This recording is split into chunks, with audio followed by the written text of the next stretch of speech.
Live in a bit. What is going on? What's going on, brothers? What's going on? What's going on? It's your dude, Mr. International Passport, here again for yet another feature classic live stream. If you can hear me loud and clear, press a 1 in the live stream chat. Thomas, is my audio good, brother? Can you hear me? I can hear you fine. You can hear me? Loud and clear, bro. Loud and clear. Brothers who are watching live on Twitter or on any platform, Facebook, YouTube, let me know by hitting the 1 in the live stream chat. That'd be great. Awesome. Aussie baseball clips. Thank you very much. Awesome. So let's get straight into it. Man. So, brothers, Okay. once again, thank you for the support over the past couple of years. Almost 10 years doing this. So thank you for the support and obviously being with me throughout that process.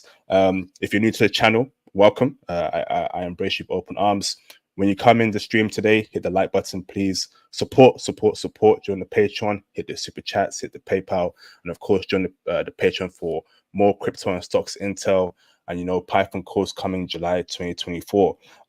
Aside from that, cop the merch too. Book your IT consultations for any IT guidance. And aside from that, let's get straight into it, brothers. Let's get straight into it. So we have Albania, okay, to discuss today. Sure. I've got a very special guest here called Mr. Thomas. Thomas, how you doing, bro? You good? I'm good, my man. You guys talk so proper. I wish I was good like that. Nah, bro. I think the accent of yours, brother, is perfect, bro. I love the American accent, bro. And guess what, Thomas? Women all around the world love your accent more than me, bro. So it's all good, man. It's 50-50 there.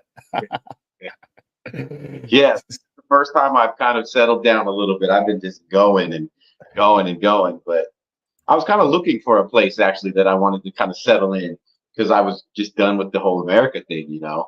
But it took me 2 years to find something that kind of had a little bit of everything I wanted in it. Of all places, it ended up being here. Fantastic, bro. So, Thomas, let's get a brief intro about who you are, brother, where you're from, and anything interesting about you, bro. I'm from Scottsdale, Arizona. I think I was kind of spoiled living there a long time. It's a pretty rich city, and I don't think I realized how spoiled I was, I guess, until I started traveling a little bit. There were certain things I just couldn't handle because I had it so good there.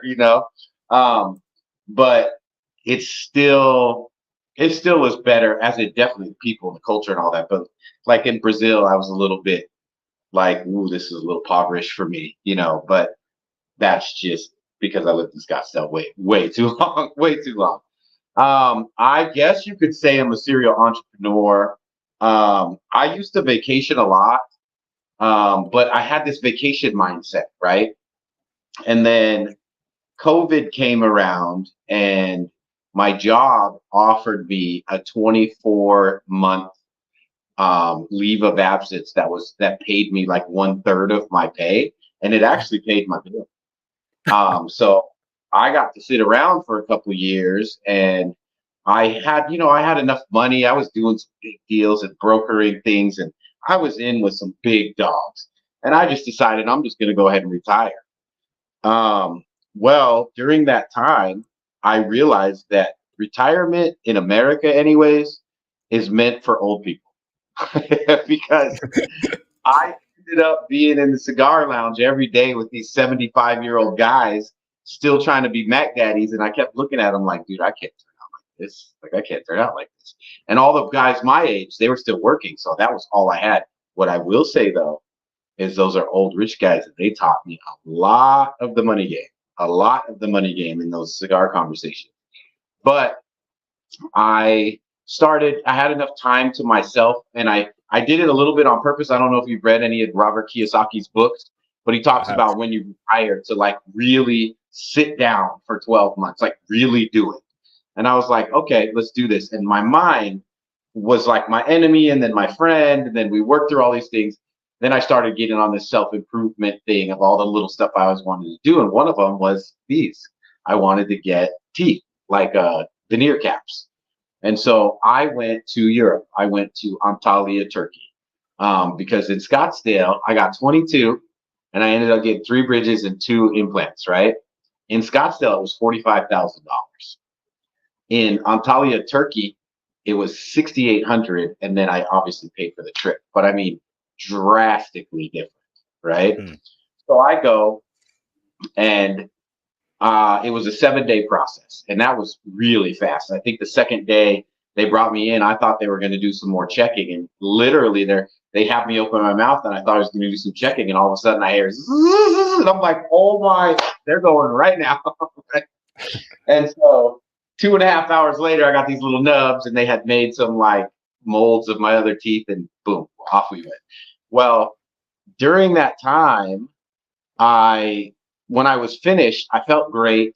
And I thought, you know what? I'm in Turkey. There's no way that I got to go to Cappadocia. Like who goes to Turkey and doesn't go to Cappadocia? You know what I'm talking about with Cappadocia? No, what is that? Where's that? Cappadocia is a place in Turkey where they do those hot air balloons. I was going to show you on my IG here. And it is like the most amazing thing. Look at this. I don't know if you guys can see this. Oh, can wow. You guys see that? I see that, bro. Yeah. Damn. Look at this big one that coming right in front of us. Bam. They do that every morning there, right? And there's hundreds. Like you probably can't see on there, but if you look in the back, see all the balloons, there's hundreds. And I was like, yeah, I got to see that. So I went there and I did that. And then I did a 4x4, like an ATV expedition. And they do it different in the country. Have you seen the movie Mad Max? I have, yes, I have. I felt like I was in the movie Mad Max. There was probably 600 ATVs, just dust everywhere. Everyone's wearing black, and all the guys guiding you are like doing wheelies and riding on 2 wheels. It was crazy. And then we pulled up to this top part of the mountain, and we ate, and it was like barrels on fire, and they were cooking like corn and putting salt and mayonnaise on it. I mean, I felt like I was in Mad Max. It was really cool. And they gave us like that old World War II helmet type thing, you know. So is that in Albania or is that in Turkey? No, okay, so that's in Turkey, Cappadocia, yeah. So then I go to Istanbul to leave, right? And I was going to go back to the States, but every time I was buying tickets, I kept getting this thing popping up saying, "Do you want to check in on Kiwi?" And I was getting so annoyed with it that I was like, "Let me just download that Kiwi," right? That was when this whole thing started. Because Kiwi aggregates low-cost carriers. So I'm sitting in Istanbul, and I was just curious. Like I put in Istanbul, and then it said, if you don't know where you want to go, just leave this blank, and we'll show you the most popular places. Well, it pulls up all these places from Istanbul, and one of them was Santorini for $69. And I was like, yeah, I'm not going home. Right? So, and it had a 29-hour layover in Athens. And if you guys have, and I got super lucky, like this was almost like a blessing. I was gonna just get a cheap place. I got like a $35 Airbnb studio. I get there and I get in the studio and I'm like, this is actually fire for $35. Like, what? And so I was hungry and I went out and I just walked up the street and I didn't know that I was on the main part of this city called Pasiri, which is beautiful. And it was a street called Atinas. And I walked up and I walk into this square, which is called Monteserraki Square. And I'm like, whoa, at 11 p.m., everybody's still out. And if you look directly up from the hill, guess what was up there? The balloon, Acropolis. Right? Yeah. Acropolis. And I was like, dude, I got to come back here. Like, this is like mini 007. So I went to Santorini, came back. And long story short, I kept doing that on Kiwi like a dummy, and I ended up everywhere. And I was gone for 3 months. I was only supposed to be gone for 10 days. But what happened in those 3 months was I was living like a Scottsdale guy. Like I'm the American that can do the American thing. I had 3 cars, and they were all over $100,000 each. And I had helped a company raise money for private jets, so I got to fly on private jets for free. I did real estate development. I raised money for them, like hundreds of millions of dollars. I was helping raise. I was that guy. So you would think I would have it easy in the States, and I did, but I still did not like what I was getting. I didn't like when I would come to Fox Cigar Lounge and my door would pop up. I had one of those BMW i8s, right? And the door would pop up and moms would be like, you need to meet my daughter. And I didn't like that because I'm like, you don't know anything about me. You just saw the door pop up on my card. I just didn't want that future for myself, right? Like I knew it was about money. So what I noticed when I went, well, while I was out was to pay for my house monthly was about $3,500 in Scottsdale, in Arcadia, because I had to be in the neighborhood, right?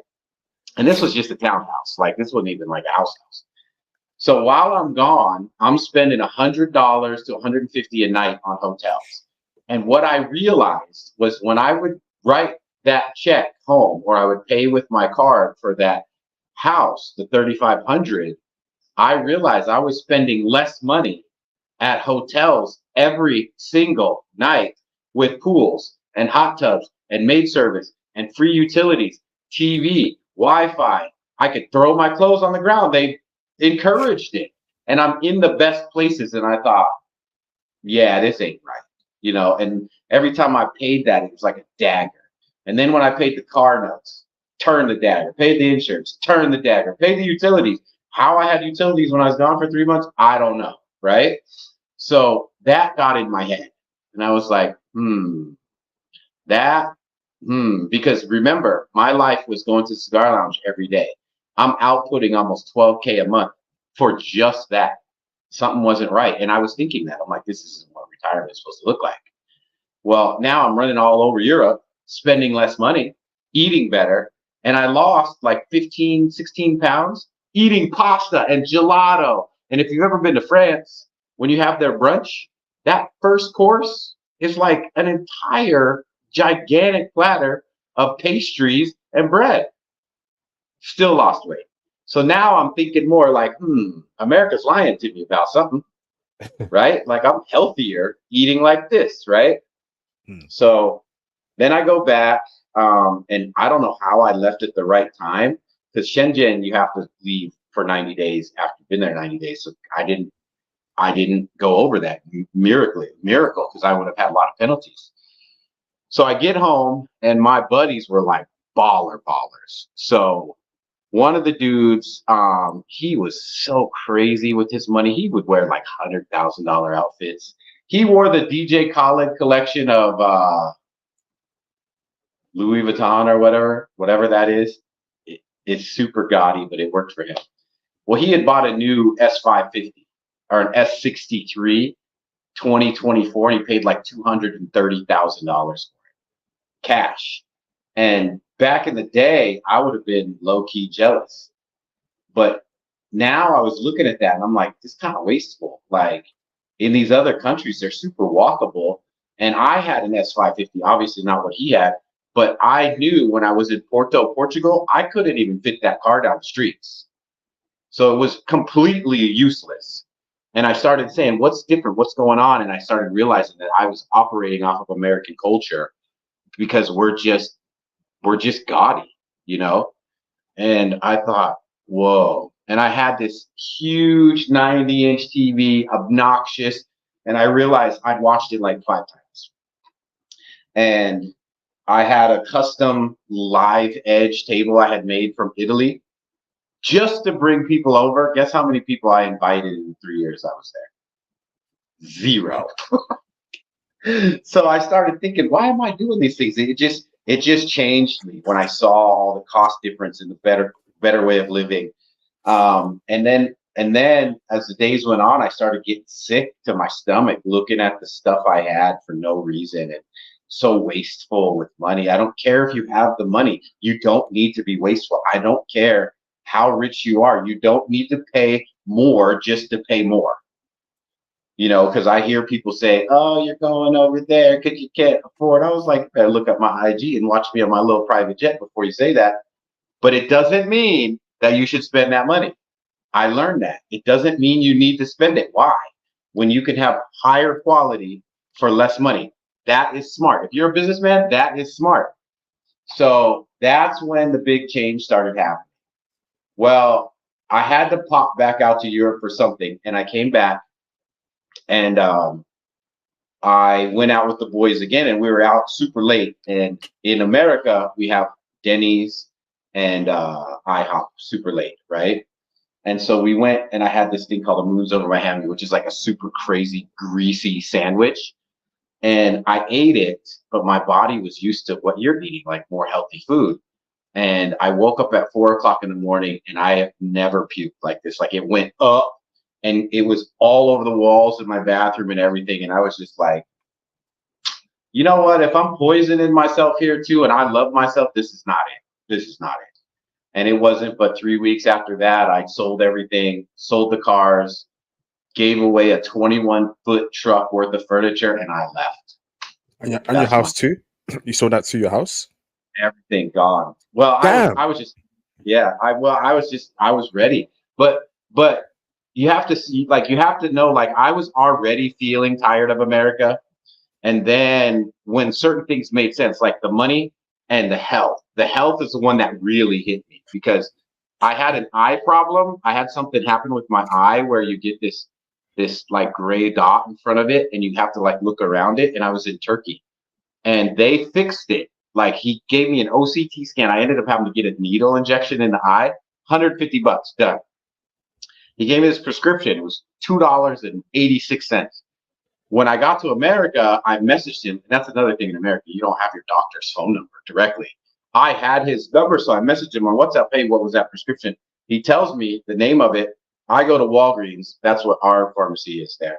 And they're like, you can only have this with prescription. And I was like, oh, okay. So I got to get a checkup. I go to do the OCT scan. They want me to do a specialist also. Grand total, $1,200. When I go to get the prescription that I knew was $3, it was $350 in the States. And I was just like, nah. Like our foods are banned here. So when you realize that all the other countries care about their people, and our country pretty much just figures out how to charge us for what we need the most, you start rethinking things. You start thinking, hold on, wait a second. This isn't good. I know everyone thinks America's great. We're good for money. But I looked up health. We're like 37. That's not that high. And you guys get what? Free education, free health anyways? Like Thailand, the same thing. I just started realizing, I was just like, wait, even the way you guys do cell phones and everything, so much smarter. Thank goodness for John Leisure that went over and kind of called out all the American executives and why you hold people in the contracts, right? And it was just how the dominoes fell, and I was like, I'm out of here, man. I'm out of here. So how did you find yourself in Albania, bro? Out of all the European countries, why Albania? Is it your first time in Albania right now, or have you been here? Yeah, and I signed your release my first time. Yeah, your first time. Well, okay, damn. So why go there in the first place? What was it about Albania that drew you to Albania? Okay, so I'm going to show you my travels during the last couple of years. Okay, these are all the countries and all the days that I went looking for a new home. Okay. Damn. And this is a little GPS tracker, so it automatically knows where my phone is. And you can see, I thought it was going to be Spain. I spent a lot of time there, right? And then, I mean, dude, the women, whoa. Like, Spain is like, they got Brazilians, Colombians, Venezuelans, they're all there. And so I knew I liked Latin girls, and I would just sit there like, praise the Lord, look at this, right? It was amazing. Well, the Mediterranean diet was so good for me that my body really likes the Mediterranean diet. And the fact that, like, in America, you have to eat perfect, you got to work out super hard and all this just to maintain. I was eating gelato every night, lasagna, steak, whatever, losing pounds. I was like, oh yeah, I need this. So I wanted Mediterranean diet, which they have here. I started realizing after living in Barcelona, I was living in a property, like a very, very manicured property, where they were really well done, but I was paying about $3,000, so 2,600 or so euro to stay in a one bedroom. Yeah. Damn. But I wasn't a resident, so I couldn't get that lower price. You know what I'm saying? And it was short term, so long term obviously goes down. Well, so the 3 months I was there, I had just come from Thailand. And I was like, okay, the $9,000 I spent here is like a year and a half living in Thailand for a huge high rise and amazing rooftops, amazing pools. And so that really was eating at me too. And I just loved Barcelona. But I started realizing after I lived there that long, all the cool things in Barcelona, you just experience them. It's not something you have to live with. So I was like, oh, I can come visit whenever I want, right? I really wanted Athens. I really wanted Athens because when I went back to Athens, if you've ever been there and you go to the right places, you feel like a black 007 when you're there. You're just like, you just feel like it's just amazing, bro. And like, I found a shisha place there. That's my thing. It's called Misafir. It's on like the 4th level. And the window only looked at Acropolis. And they were playing Greek trap music in this bad boy. I was like, yeah, okay. So I wanted Athens, but I don't know if you guys know, the Schengen visa is not easy, first of all. And if you don't have the Schengen visa, you can only stay 3 months and you have to leave for 3 months. It's not like Thailand where you can leave for a couple of days and come back, or Malaysia or anywhere else. Any of the countries in Schengen, all of them, once you leave one, you can't go back to any of them for 90 days. And I was like, that's not going to work, right? Well, so I started looking around and I found out about Albania. I was just watching some YouTube stuff. I was like, it looks okay, and my gut was kind of telling me to go there when I was in Brazil. So I was like, okay. So I started doing more research and I found out as an American, I get 12 months on arrival. And I was like, ooh, that got my attention, right? Because after moving around a lot, sometimes you don't want to move around a lot. And I had already got the mindset of like, I want a home base and then I'll visit. Thailand was too far from everything for me. I love Thailand. Don't get me wrong. Like, that is one of the greatest countries. But I'm not sure if I'm attracted to Asian women or not. Like, I look at them and I think, man, they're gorgeous, but I don't get that like, rah, you know what I'm saying?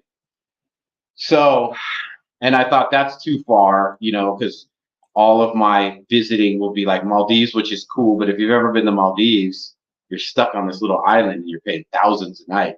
It's not what you think, right? And then Macau, which I hated, and then Tokyo was amazing. Osaka's amazing. Vietnam's amazing. That stuff's cool, but I'm still a single guy. So I was really stuck on Brazilian or just Latin American girls, sorry. And after spending a lot of time with them, I knew the love was good, the passion was good, everything was good, but I'm a businessman.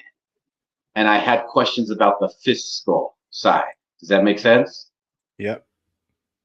And if you've ever been around a European girl, fiscal intelligence is not a problem. Ever. Never. Especially a Russian girl. Like, she's going to run that business if you don't run the business. And I kind of wanted that because the way I think, like, if heaven forbid something happens to me and we have kids, I want that entity to keep moving, right? So I kind of felt like the way those Latin countries were, they didn't have structure that taught them that kind of stuff. So my kids would struggle. If I had kids with this girl and got married, they would struggle, and not emotionally. Like, they would know they're loved. They would be great people. But as a man, we know money matters, right? Yep. And so I think that, they would work. I'm not saying they wouldn't work. They would work hard. I just don't think they have the knowledge that, like the people that live on the euro and the pound and the dollar, we have a different knowledge around money. We have very organized structure around money. And as I've been in these other countries, I realized that's why we're wealthy, because we have checks and balances around everything money.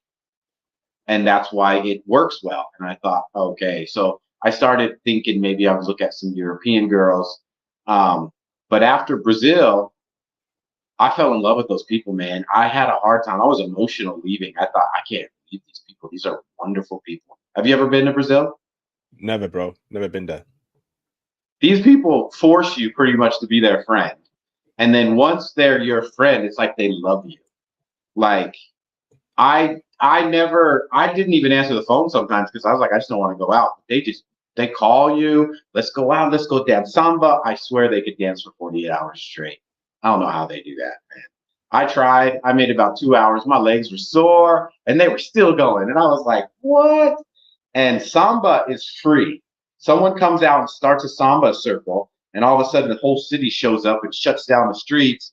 And then all of the stores that are there, like the restaurants, they start serving the people. So I have a video on my IG, Thomas Brown Verified, if they want to check it out. And what says verified now? Do check Thomas Brown Verified the word. And you'll see the waiter comes out and he's dancing with them. And I'm like, these people are great. But I found a cigar place in a city called Jardines, which is the more wealthy side in Itiam. And this homeless girl, like, is just screaming in my face. And I'm a big dude, so I was like, whatever. Well, I had made friends with the girl that worked there, and she maybe was 110 pounds, maybe like $1.09, like, and she came and squeezed herself between this crazy girl and me. And I was like, you don't have to protect me. She's like, you are my friend. You are my friend. And I just thought, this is beautiful. Sorry, bro. That's in Albania or? No, this is in Brazil. So what's the link there between Brazil and Albania? Oh, okay. So after Brazil, I was like, I care about the people. I want to like the people, right? Wherever I go. I'd been traveling so much, I had done all the other stuff. So I wanted to have people that I liked. And if I'm single, I wanted a future possibility family, right? So when I did the research, I found out that they're like family first here. And one of the things they do is on the weekends, the families go out together. They don't do this crazy party. Obviously, there's a party scene, but you see a lot of families go out on the weekends together. And I was like, yes, I want that, right? So that ticked the little box off for that. And then obviously, I don't know if I said it's just like Scottsdale here, only greener, but it has the city with a small town feel, meaning like you go to a very fancy lounge and right next to the lounge is like a vegetable and fruit store, like fresh. And my pharmacist calls me and tells me, hey, this is in. They know me by name. They know my orders. And it's hard to get that with a big city. It's hard to get that vibe also. And you get that here. And I mean, dude, and I've been to a lot of countries, man. I've seen a lot of beautiful girls. Before we go on there, brother, before we go into the girls part, brother, can I ask you about in terms of like how you're treated in Albania as a Western black man, as a Black American man? Is there respect? Is there love towards you? Do they care for you? What's like being a Black American man in Albania, brother? How did they treat you there? Split. It's split. It was tough for me in the beginning because they stare hard. But also the demeanor of the men is very firm and it comes off very unfriendly. And unfortunately, it seems like they feel as if as an American that you have more advantages than them, and they don't like that. And the country itself makes advantages for Americans. They changed the law so we could be here for 12 months. When I went to get a lease for a building to open a business, like they just did it because I was American, pretty much. The bank, the same thing. Like they needed some paperwork, and then I heard her say blah blah blah blah blah American, and then the manager came out and signed it up. So they're really trying to get Americans here to build out stuff, right? But the local guys don't like that very much. But this is what I found out. It's just new. Since I've been here for so long and everyone's kind of seen me, it's like they don't care anymore. But I do have issues when the girls talk to me, they stare hard. The dudes aren't happy about that at all. Wow. The women are cool. They don't care. They're normal. They're cool, right? But my buddy pointed out something that I didn't think about. All the guys that are like put together and would be more normal, they all leave the country to make money. So what's left are the guys that aren't as ambitious, it seems. Does that make sense? So then you get all that other behavior. But I was talking to the girl at the gym today and I was like, why do they act so macho? Because one dude, we all have a bad day. And one dude, he was just watching me too much and he had this look and I walked past him and he turns around and watches me and I had just had it. I was just in a bad day, and I was like, "What, bro?" And he was like, and I go, "Don't look at me, man." And he's like, "I can look wherever I want." And I was just in the wrong mood, man. And I just got up and talked to him, and I was like, what's the business, man?" And they didn't want the smoke. They didn't want the smoke. So the girl said, yeah, the girl said that too. The girl's like, and then the guy in the gym too. He's like, "Yeah, they're all talk, but they don't really want it." So that's one thing. But I wouldn't say come here and start stuff like, don't. I've got most of the neighborhood likes me, and I want to keep it that way. So, brother, next question for you, brother, is racism, brother. Any N-word said towards you, any slur said towards them in their language, any sort of, racial attacks or discrimination in any shape or form towards you as a black man in Albania? I'm pretty optimistic in general. Like, I'm not a guy that looks for that, and I'm not a guy that thinks it's as bad as some of our brothers act like they make everything racist. I'm definitely on the positive spectrum of it. Like, nah, maybe you're just a jerk. It's not because you're black that they don't like you. But here, I think was one of the first times that I was like, I'm pretty sure that's racist. We had gone to like a pretty popular shisha place on the weekend in Blaku, which is like the place. And the bouncer, when I walked up, he was like, "No." And I was like, "Why?" And he goes, "We're full." And I could see chairs, just lots of chairs. And I was like, "Dude, there's like 10 tables open." He goes, "No." And I just at point blank said, I said, "What's the problem? Is it because I'm black, bro?" And then I go, "You know what? Get your I said the D word, get your manager." And he didn't want to say that. That's the thing I learned here is they act up, but they don't really want to confront it, right? So the manager comes and she looks at him when she goes, "What's the problem?" And I said, "Hey, he's telling me they're on receipts." And she looks at him and she kind of like goes like this. And she's like, "They're Americans." Kind of like, "We're in the business to make money, bro." And you gonna turn away Americans. Like, they have money. So she takes us in, but I was still kind of boiling over, and this will be a transition maybe into the girls. I was kind of mad about that. And so she kind of put us at this back table, and I thought that it was like still part of the thing. And I was like, "You want me to come in here and spend money, and you're gonna put me at this blankety table?" And I was like this far from her face, bro. And I was mad. And for a transition in the women, first, she was not scared of me. She did not flinch at all. I think that is hot because of what I said. I want someone that can handle life, right? Well, at the same time, as I'm saying this to her, they are so beautiful that I was so mad. And all I could think was, look at your perfect skin and these huge, beautiful cat eyes, and your eyelashes are perfect, and your hair. That's literally what I was thinking while I was mad. You know how hot a girl has to be when you're mad and that's what's going through your head? Do you know how hot they have to be? That's like outrageous. That's what it's like here. Damn. So, but before we go on to the woman part for a full conversation, brother, right? So, but accommodation wise, are you in an Airbnb? Are you in a hotel? And how much does that cost No, you since per I day, get a brother? year, I've learned from traveling that the best price is if you sign a year lease, right? Like in Thailand, it goes down like half.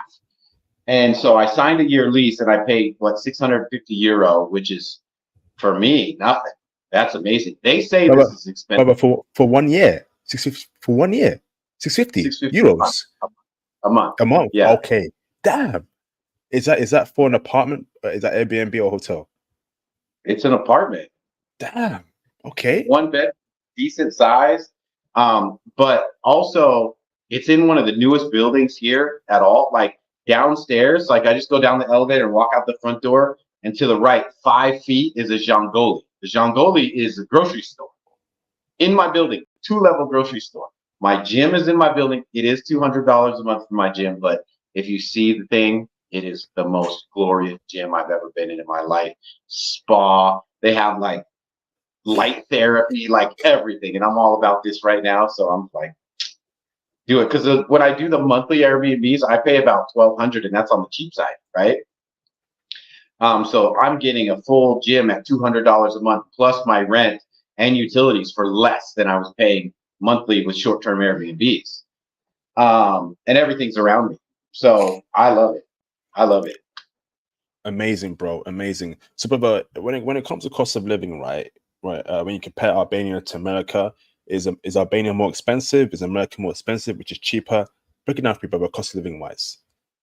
No, my daily routine, I go and get this like apple drink, and it's really they just blend a juice and apple, and then I get what they call toast, which is really a ham and cheese sandwich toasted, and my little dry roll cigars, and it cost me $3 for those two things. No, without the cigar part, $3. And like when I do the big thing where I do shisha and like two toasts and two sodas and two waters, it's like $15. That's good price to me. That's cheap, bro. So, but you're saying like America's like 5 times more expensive than Albania, essentially. 10 times more expensive. You could not get that sandwich for less than $10 in the States, like $8. I get it for $1. So, brother, are you paying for products there in dollars or in euros? I pay for it in lek, but the euro and the lek, so like 100 lek equals €1. Okay. So do you convert your dollars into the let to pay over there? Right? Is that what you do? I've got a Revolut card, so I could just do that transfer on the card, and they don't charge me for the conversion. Why don't you pay in dollars there, bro? Wouldn't that stretch further if you pay in dollars in Albania? No, honestly. The euro is stronger. The euro is stronger. So, and their ATMs don't do that. Because this is like a 90% cash country. That's another thing. So I have to carry around cash with me like all the time. Interesting. Thank you, bro. That's a great point there. So next question for you, Thomas, right, is now in terms of the people in general, brother. So how are Albanian people in general, bro? Are they introverts? Are they extroverts? Are they kind people in general? What's your assessment of them, brother, as a people? Like I said, it's a bit divided. If you ask a girl for anything, they are super sweet and like they huddle together to try to help you out and that stuff. And then with the guys, you'll get like some that want to be macho, and I feel like it's like they think it's cool or something. And then you'll get some cool guys, right?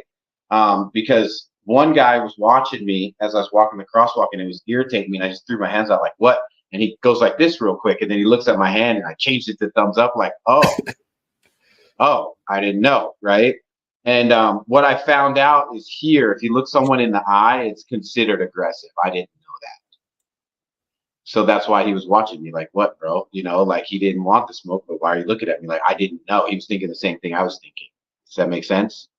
Makes sense. They're looking out of curiosity, but they're taking it as offense because they're used to that. And they're not, and they're oblivious to the staring. Trust me, they have no idea that they are just like watching you for like 10 minutes straight. Like, but now I don't know. I feel like it kind of stopped, but I think it's because all these people in this area have seen me so many times now. Awesome. So maybe it was a serious thing, you know. So now, brother, culture. Tell me more about Albanian culture. Is it conservative, brother? Is it liberal, or is it a mixture of both?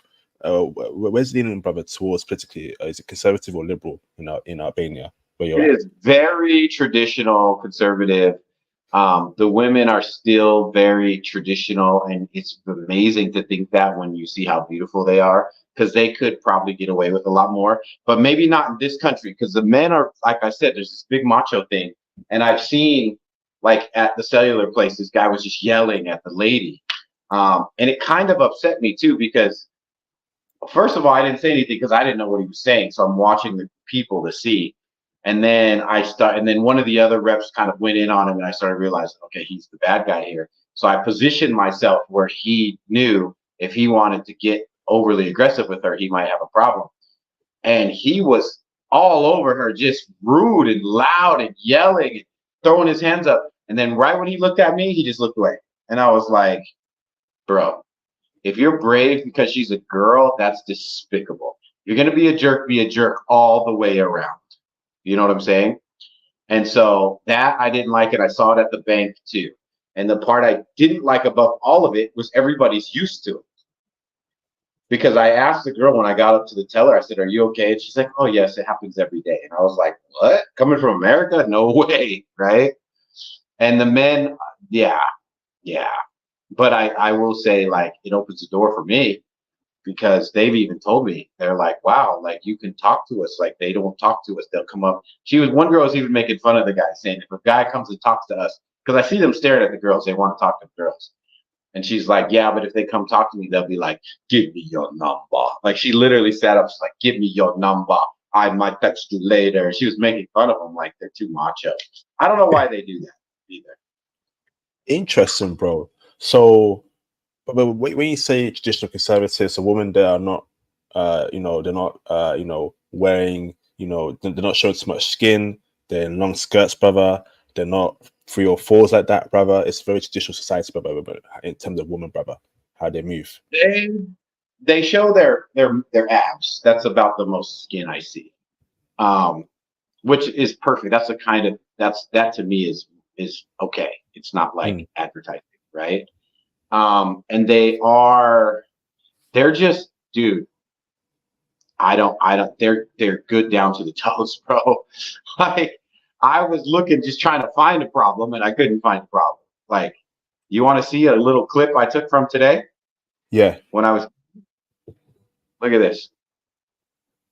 Damn. Oh my goodness. How they look. Ooh. All 4 of them look like that too, by the way. Damn. Ooh.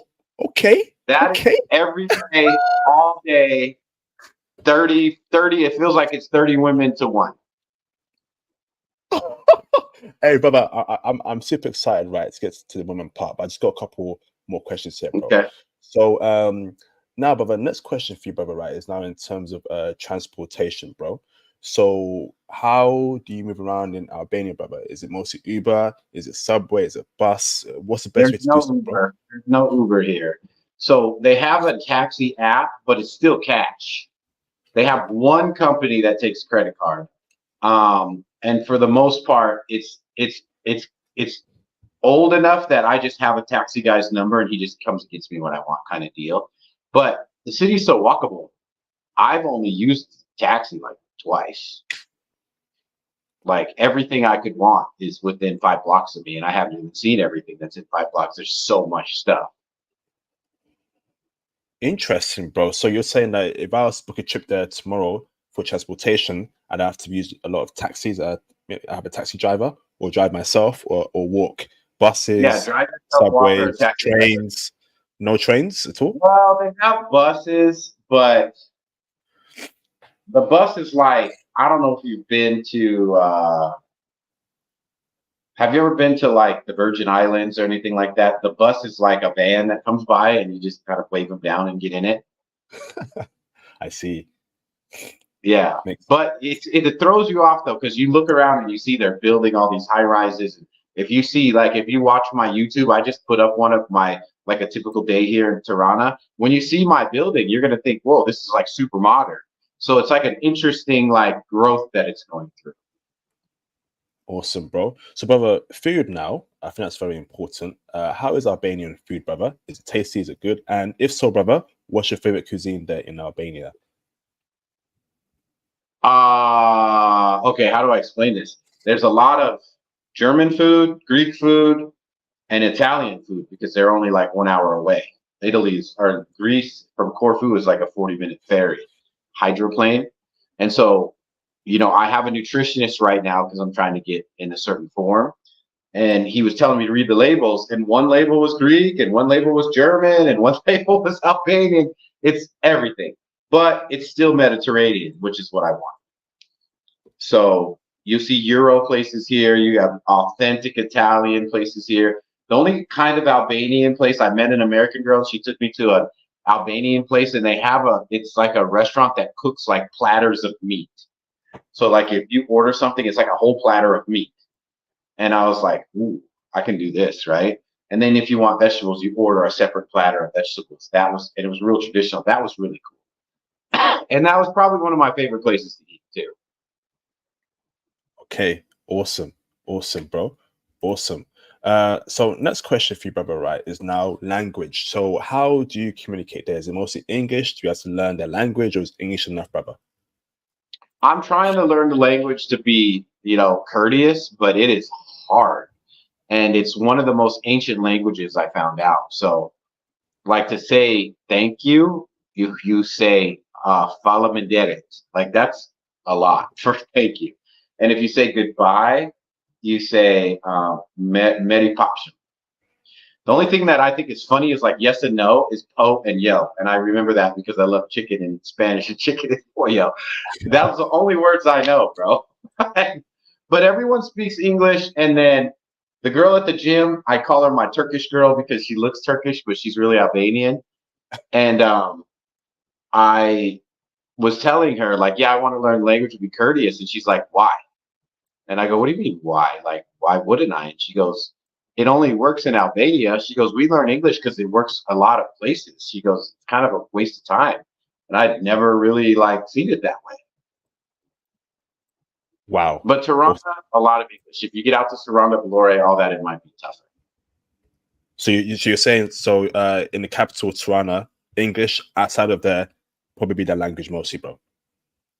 Albanian. It'd be Albanian and English. Well, I mean, so I speak a little Italian and Spanish, and one of the ladies that works at the grocery store, I heard her talking with their friends, and then like she helped me, and I said grazie, and she's like that, and I'm like prego. She's like, you speak Italiano, and I was like, yeah, un poquito, and she was super happy. So there's a little bit of mix, but it's because those countries are so close. Awesome. So, brother, right? You've been there for some time now, or you're currently there, right? What kind of opportunities in terms of business is out there for Black men to take advantage of, brother? That you've noticed that that could be a good sector if you have that intel. I don't know if I look at it color based. I don't know how business could be color based. But as for stuff that they don't have, that first world countries have, you could be king here. If you have business knowledge, I have vast business knowledge. I can probably fix the address situation. They don't have addresses here. And I think I can fix that. And I think if I fix that, it'll raise e-commerce, right? And then instead of letting e-commerce come in, why don't I build the Amazon here? I could probably, this place, if you have the acumen and you want to give it 4 or 5 years, you could probably break into like centimillionaire. I really think so. How is there no addresses there, brother? I'm lost there. How's that even possible? Because they came out of communism 40 years ago. And now that they're in this growth thing and they're building new streets and building stuff up, the government's not keeping up with the new streets and stuff. So they just don't. So what happens? The way I found out was I have the keys to my apartment. I moved in, everything. And then I was going to send something to myself in the mail. And I was like, where's the address on this thing? So I called the realtor and he's like, well, they don't really have addresses here. And I looked and they didn't. It literally said my address was Building Square 21, 5th floor above Jangoli. That was literally what my address said. So I got on this group thing and asked, and they're like our expats here, and they all laughed. They're like, oh yeah, you got to learn the address thing. So what happens if you get a delivery, once they come around the corner, they're calling your WhatsApp. You have to go to them. And if it's regular mail, post office will try. If they can't find you, they take it back to the post office. You got to go get it. I might fix that infrastructure. If I fix that infrastructure, I'm gonna be that guy. Everyone gonna know this guy. Awesome, bro. So that's interesting there. So, brother, so how do you know where to go to in the city? Then, if there's no addresses, how do you know if there's a how do you know where to go to, bro? How do you know where to go to a place in the city? How does that work, bro? You gotta know the name of the place. Like if I say Square 21, they know. The city is called Square 21, and then I tell them, right? Or if I want to go to Fog, which is like this huge shisha place, they know where Fog is. And Fog, it shows up on the map. So like businesses show up. It's just like residential home addresses don't. Wow. Awesome intel, Thomas. That's very useful for us to know, brother. So, but so when it comes to lifestyle, right? So, in your opinion, what kind of lifestyle are you living there in Albania right now, brother? Is it a high value man lifestyle? you're a rich man, balling out there in Albania. It's a humble. They think I try to be a commoner, but like I said, being spoiled from Scottsdale, I don't realize like everyone that finds out I'm here, they're like, "Oh, how much you paid?" I tell them, and their eyes are like, "That's so much money," And then they're like, "Yeah, but we know it's one of the best buildings." Like they know. So I would be considered high. It's not as nice as I had in Scottsdale, but I don't need that. I don't need that. What will throw you off is on the streets. Like every car you see is like a Mercedes, Beamer, or Audi, and they're not just regular Audis. They're like RS7s, G wagons, AMGs. Like, and I'm like, how are they doing this when they don't make the money? There's a pretty big mob influence here, very big. But let me explain it. Okay, it's from what I'm hearing from the people. It's the same as when your boy in the hood sold drugs to get out of the hood, because the money's so tough here. That's how they support their families, some of them. And unfortunately, it's the same thing as the guy in the hood selling drugs. It's the same thing. Because they told me, they're like, you're probably friends with people in the mafia and don't even know that you are.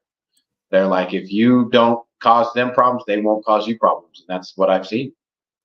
That's just what I've seen here. And I can't, you can't, like, they make an average of 500 to 700 euros a month. And guys are driving $180,000 cars, right? Something's up, right? Yeah. Everybody has an iPhone 15. Something's up. So I just don't ask. How do you spot like mobsters? Is it tattoos? If I look, you wouldn't know. They're not. It's not the same reason. It's not the same reason. It's not a territorial thing from what they're telling me. It's an option to make money because they don't have other ways. Most of the men leave the countries. That's why there's so many women here, I think, and you don't see a lot of men, because most of them go to Italy and all these places where the euro's strong to make money. And then some of them come back and they're like, man, it's so much cheaper here, but they need to make the money there. And, I had asked him about that with the girls. I'm like, well, so they all got boyfriends and husbands? He's like, maybe. The realtor. And I'm like, well, that's not good for me. And he goes, hey, if the girl likes you, it's just biology. That's what he said. And I go, I don't want to break up a relationship. And he goes, dude, these guys go for 7 years and don't come back. Like, who's going to wait? And I was like, oh, okay, I get it, Damn. So, brother, you're saying the average Albanian in Albania lives a very normal lifestyle. The average, everyone's the same there, on average. Yes, if you just look with your eyeballs, you'll think they've got money because they don't seem like they work or anything, and they're always at these cafes. But my pharmacist broke it down. I'm like, well, they obviously have money. They're at the cafes every day like me. And she goes, why don't you look and see what they ordered? She's like, they'll get a bottle of water for $1 and sit there for 3 hours, or a coffee for 80 cents. And they're like, the reason she loves you is you get a shisha and you get juice and you get toast. You're like 16 people to her. That's why the owner loves you and you come in every day. And so I looked and it was right. They spend like $1. That's it. And sit there for like 3 hours. God. Awesome, bro. So, brother, Mr. Thomas, right? I'm going to ask you, brother, what I believe is the most important question in the history of mankind, bro. Okay? This question here, Thomas, right, is so powerful, pure, and potent. It can turn water into wine, Thomas. Okay. There we go. Brother, you want to know about the girls, brother. A question so elegant, brother. Okay, even aliens in outer space know of this question, bro. Okay. I can't. A question so powerful, brother. It can cause tsunamis, volcano eruptions, and stop a meteorite from destroying planet Earth, brother. Okay. The question is for you, Thomas, right? Albanian women, brother, are the women in Albania checking heavy for black men, brother, and passport bros? Are they checking heavy for black men, bro? I won't say heavy. I won't say heavy. European women in general aren't like that with any race. You know that. European women in general make you approach them. So, but when you approach them, they are very kind and very nice and very receptive. Very receptive. I've never had the cold shoulder from anybody. Not one woman. Wow. They're very kind. So, brother, tell me 5 things, right? You love about sorry. Tell me 5 things you love about Albanian women in your time so far. What is it about them that gets you? Ugh. Well, they seem to be put together all the time, and I mean every little thing is put together all the time. Ooh. Every every. Let's go. Did you see the hair? Did you see even the hair is perfect, right? All all the time. And the number two is even though they're Albanian, they all look different. There are girls that have like bundas and like a little up top, right? Or some that have a lot up top and a little below. And some that are thick with perfect everything and thin with perfect everything, short, tall, red, blonde, brown, black hair, all of it. And I'm like, this is like a whole bunch of, it looks like bodies of a bunch of different races, but it's all Albanian, all Albanian. And I'm just like, wow. And number three, and you probably never realized this till I said this, there's a lot of bodies around the world. There's not a lot of faces though. And I never noticed until I got here. All their faces are beautiful, all of them, all of them. And I was like, whoa, I never really noticed that. Oh, you know, you'd have a couple girls like the super tens if they had it all. But here, they all are like that. And I'm like, whoa. Let's see. Four, they're still very feminine. It doesn't seem like that at first, right? But once you talk to them, they change just like that. Super nice, super kind. I was trying to have them read a label for me, and they all like huddled around each other and was trying to help me. And I thought that was awesome. Like awesome, awesome. And like five, this one is very different for me. Most places I go, especially with unusually attractive girls, nice is kind of your enemy. Like they might like a little bit of it, but they always want to know that you're kind of like a bad boy, maybe, right? Well, here it's not that way. They melt when you're kind to them. And that made me think, that's what made me look into the guys. I'm like, what, are they deprived of this? Because some of it was just courtesy. Like in my grocery store, I just say hi every time I walk in, but they melt. And I'm like, oh, poor girls. Like you haven't just been treated with just kindness in general. And they eat it up. So I was like, and when you feel that, you're kind of like, wait a second, so I can like be nice to my girl and she likes that? You live in London, right? You live in London? Birmingham. Or, huh? Birmingham.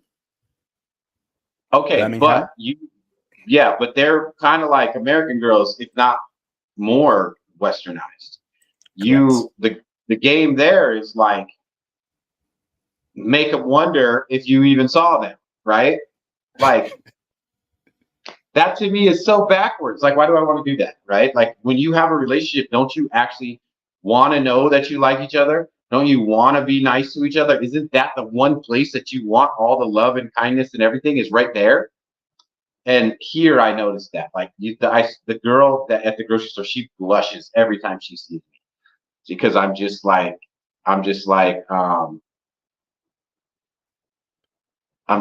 hey, like, hi, how are you? And when I try to say like parliamentary, like they just blush, like they get so happy. And I probably got like 5 girlfriends if I wanted to, you know what I'm saying? But Yeah. I've got to get my roots in here, and I don't really feel like I'm ready. And there's so much variety of beauty. I'm not sure what's my type. I have to start all over again. I felt like this in Barcelona, but now I feel it even more because I'm like, wait a second. They're very traditional, so there's no games here. I gotta really find out who I want without messing it up. Damn, brother. So can you confirm to me that the average Albanian woman doesn't have anything against black men on average? It's all I'm good. sure of it. I'm sure of it. There's a couple that kind of like giggle, right? But those are like, you know how you have those little groupie girls that are, you know, like they're really influenced by mass public opinion. I think the little mean girl type. I ran into a couple like that, but that's like the whole world. like if you were to see how many gorgeous girls there are here, you ain't tripping on one or two mean girls when there's like 90 that are like, you got to make a new rating for them because you're like, what is this? Like, how are you so beautiful? Like, I was just talking to one girl. She was so beautiful. And I was like, I love you. She's like, what? I'm like, I don't know. I don't even know where that came from. Like, she's like that fine, you know? And I'm I think my words out, and they're that fine here that I was just like, I don't even care. Like, you're amazing. Like, it's great here. I was going to show you, remember the manager I told you about? Yes. You want to see her? Yes, please. Lord. This is her. This is her. Oh my goodness. Yo. Hey, hold that right there for a couple seconds. Okay. Woo. Damn. That's that manager. Yo. Bro, how old is she? Yo. I don't know. I couldn't think. I was too busy looking how perfect her skin was and everything. Like, bro. Yo. Bro, that's a top-notch pork, bro. Dude, they all look like that. You want to see what a supposed 7 looks like here? Please. Hold on, let me see if I can find it. I was taking a picture of my shisha, and then she was standing there, and I was like, "Oh, perfect." God damn. This is supposed 7 here. That's a 7, bro. Yo, hold it right there, bro. Look at those legs. Yeah. Oh my goodness. That is how unbelievably beautiful they are here. Oh, bro. Okay. Yo. Thomas, this is insane, bro. I got one more for you. Look at this. This was us just walking down the street. Yo. Ooh. God, look at classy, beautiful. Like, dude, it's ridiculous here. Yo, bruv. Okay.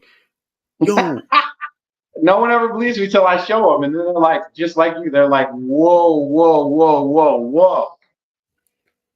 So, Thomas, right? So, Baba, can you confirm that they're submissive? And Thomas, can you, before you answer that question, Baba, right? Can you please close your eyes, Baba? Please just close your eyes, Baba, and imagine this scenario. And I'm going to say it to you, Baba, okay? So, Thomas, so Thomas, right? You're at work, right? You're in the office, okay? And you come home, right, to your apartment that you're currently in right now, and you got an Albanian girlfriend, right? And then she greets you, takes your coat off, so she says she loves you, awesome. Then Thomas, right, you grab her hand upstairs to the bathroom, and you look at her dead in the eye. You tell her, "Hey, can you bathe me and moisturize me in the bathtub, brother?" So, brother, does it? Will an Albanian chick, brother, bathe and moisturize her man in the bathtub, bro? I think so. You want to know why? So they have these little beggar kids that run around here, and they're really manipulative. Like, they come up and they're like, "Please, please," and if you say no, they'll like grab your arm and put their head on you and be like, "Please, please." And I'm an American. I'm like, get off me, right? But I seen them come in once to this one shisha place where this girl flirts with me, and she's cute. And I was watching to see if they were going to kick the kid out. And she went in the back and she came out with a rag and cleaned his face off and like cleaned his hair and stuff. And I was like, man, I need to change. Like, I was shooing that kid off and she's taking care of him. Like, that's beautiful. And you see them too, like if a kid goes by in a baby carriage, even those super hot ones, they were doing that. They were just like, oh, beautiful. Like when you saw that one in the white top, they were looking at the baby in the baby carriage with the mom. That's why they were all stopped there. Flipping heck. Yo. It's great. Okay. But what for me personally, what I like is when it gets rough, they don't run away either. What do you mean? And I was like that manager, I was like this close in her face saying, "Hey, why you give me this crappy table, whatever?" And she goes, "What do you want me to do? The tables are full." And I was like, "What?" And she showed me they were full. I was wrong. And she wasn't scared, nothing. She didn't blink, she didn't flinch, anything. And I thought, that's hot. That's super hot. Damn. So brother, right? For me, right, Thomas, right, body count is extremely important. no man wants to I marry a wouldn't. 3 or 4, or I wouldn't know. I haven't been here long enough for that. So okay, so body count is something you can't answer, but in terms of the average woman's body count, as the vibe you're getting, can you find a virgin woman there?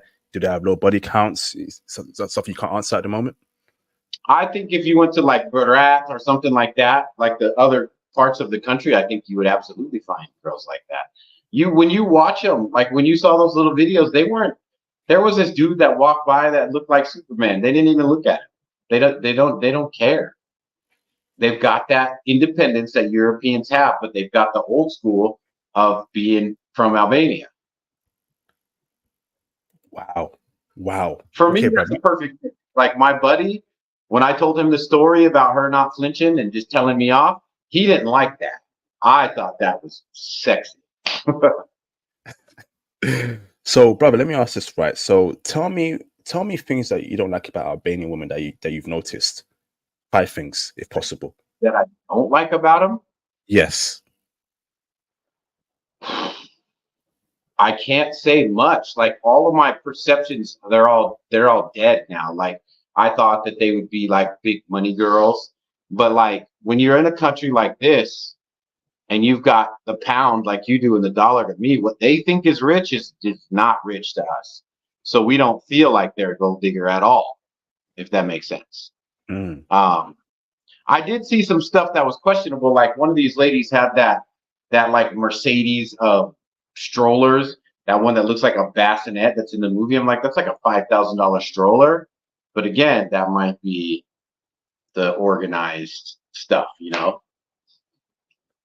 You do see some stuff that blows your mind here. I saw a Mansory Urus yesterday. Like, what? That's like $600,000. A car?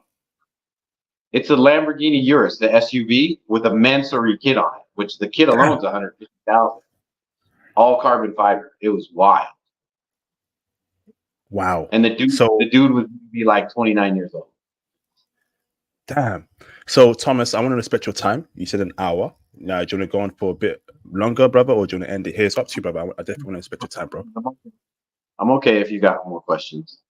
Okay, thank you, brother. So next question for you, Mr. Thomas, is in terms of, so do you believe that a brother can find wifey in Albania, that Albanian women are wifey, cook, clean, look after you, wifey chicks, in your opinion, bro? I saw a dude from London here, a brother, with one of these perfect 10s, and they were holding hands, and he was a happy man. I saw him, like, and he talked to me for just a second, and I could just tell by his aura he was in heaven.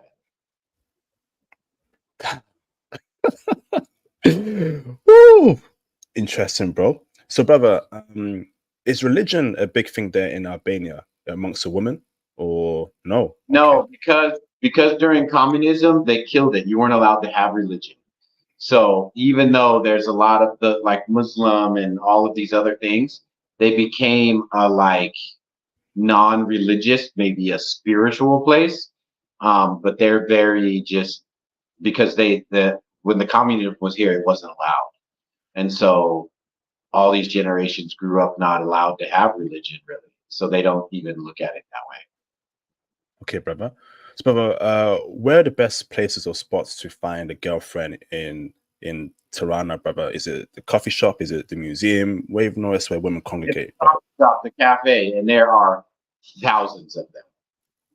Thousands of them. And how they make money, I don't know, because everyone only spends $1. But they're everywhere. Everywhere you go in every part of the city. And some are big. Like there's one called Oslo, which is humongous. And like all the seats are filled. And like you have to be a soccer fan because everybody is here, men and women. Right now, if I were to go out to the coffee shop right now, they would be completely packed if there was a game on. Every single coffee shop. Awesome. Like yesterday, land. I think Spain were playing Albania yesterday, if I'm not mistaken. So, brother, can we cold approach women there? Have you been cold approached? Do you cold approach women there? And how's that vibe like? Sorry? I don't know how else you would. I don't know how else you would approach them here. Like if you look on like Tinder and stuff, they're not on there like that. They don't like showing their faces and all that. They're not on there like that. But my friend looked up like some other platforms and said he saw him on there. But I just being here, I think that's kind of the only way to approach it. Oh wow! So you have to cold approach. You have to go up to them and speak to them. Interesting. Yeah, they don't live on their phones like you would think. Like they don't at all. Like when I showed you that little thing, they were talking. Their hands were everywhere. They weren't even looking at their phones, which I love. They're not really like that. If they're by themselves, they're like that. But when they're with their friends, it's not. It's not about whatever attention I can get from the internet. They don't. When you see, like, if you looked up Tinder, they don't show themselves that much. If they show a picture, they don't show their face. They're just not. They're just not into that. Have you been cold approached by women in Albania? No, I mean the one that looks like Turkish, kind of. Um, because this is what I noticed here is they're not used to guys talking to them or flirting with them, like I said, because of how the other guys are. And so when you do, they kind of like shrug it off and then they realize later and they want that. So I've noticed there's been a couple times that I've talked to the girl and she kind of just, and then 5 minutes later, she's like standing around me, booty's kind of close to my face. I know what she's doing. And I noticed that they're not used to it. So then when they realize it, they come back. And that's what happened with the girl from the gym too. Like I said, hey, I was like, I really love your hair. She's got like really bushy, curly hair. And she's like, oh, thank you. And just kind of went about her work. And then she came back in and she was like, where are you from? And I realized like, oh, she thought about it when she was out there. That's not something they're used to, but they like it. Every girl likes attention, you know? You Wow. gotta, you've gotta be like, I can have conversation with anybody. You've gotta be easy to talk to, maybe, you know, the girl's gotta feel comfortable, but here I've already gotten some reputation. Like when I come in, everyone gets really smiley. So I guess that's working to my advantage now. But I have pretty much started conversations with the girls and they'll talk to me. They'll completely talk to me. You can't be super aggressive though. Like if you're a little touchy, a little early and stuff, they're kind of like, but again, that's what I like. I don't want a girl that everyone can have access to. I like that the culture in general, you got to put in a little work. I like that. Facts, bro. I definitely agree with you there, bro. So next question for you, Thomas, right, is in terms of other races of women there, brother, in Albania. Is it only white women mostly, or have you seen Japanese chicks, Asian chicks, black chicks? I saw some Asian chicks, not very many. I saw a whole African family here. I think they were on vacation. And then, but mostly, yeah, like Albanian, very pale, but like really beautiful. You saw, and a lot of that, but it's just diverse. Because I like some of the guys in the Passport Bros group, they want these like super thick girls that I'm kind of like, not for me, but if that's what they want. So I was at the mall and I was filmed because they were like, they don't understand the diversity here. So I was like, no, they got those here too. And I had filmed this girl at the mall. She was looking like right at the camera, so she knew, but they have that too. Let me see if I can find it here real quick. But they have literally every body type that you can imagine here, which is mind blowing. I don't know how. Oh, here it is. I don't know how that is. See, look, this is what they were talking about. They got that here. That's too thick for me, bro. Too thick for me. For me too. But you know how the brothers are. Some of them, that's what they want. I don't get it either. Because I'm like, hey, hold on. That's like maybe after a few kids, but not before for me. Facts. Absolute facts, bro. You know, they think that I want too skinny of a girl. And I'm like, no, this is pre-planning. After a couple kids, she's going to be the perfect thickness. Think about it. They're like, oh, I never thought about that. Facts, bro. You know, facts. When she's feeling uncomfortable because she's getting some curves, I'm going to be like, oh, baby. So she's going to feel even better when she's feeling uncomfortable with me the way I planned it. Facts, brother. So, Thomas, how about we go for another 15 minutes? Because I definitely want to respect your time. How does that sound, bro? Yeah. Okay. Okay. So, brother, can I open up the phone lines for people to ask you questions? Is that okay with you, Thomas? Yes. Can I tell my buddy real quick? I'll call him right back. Of course. Why? I'm just podcast.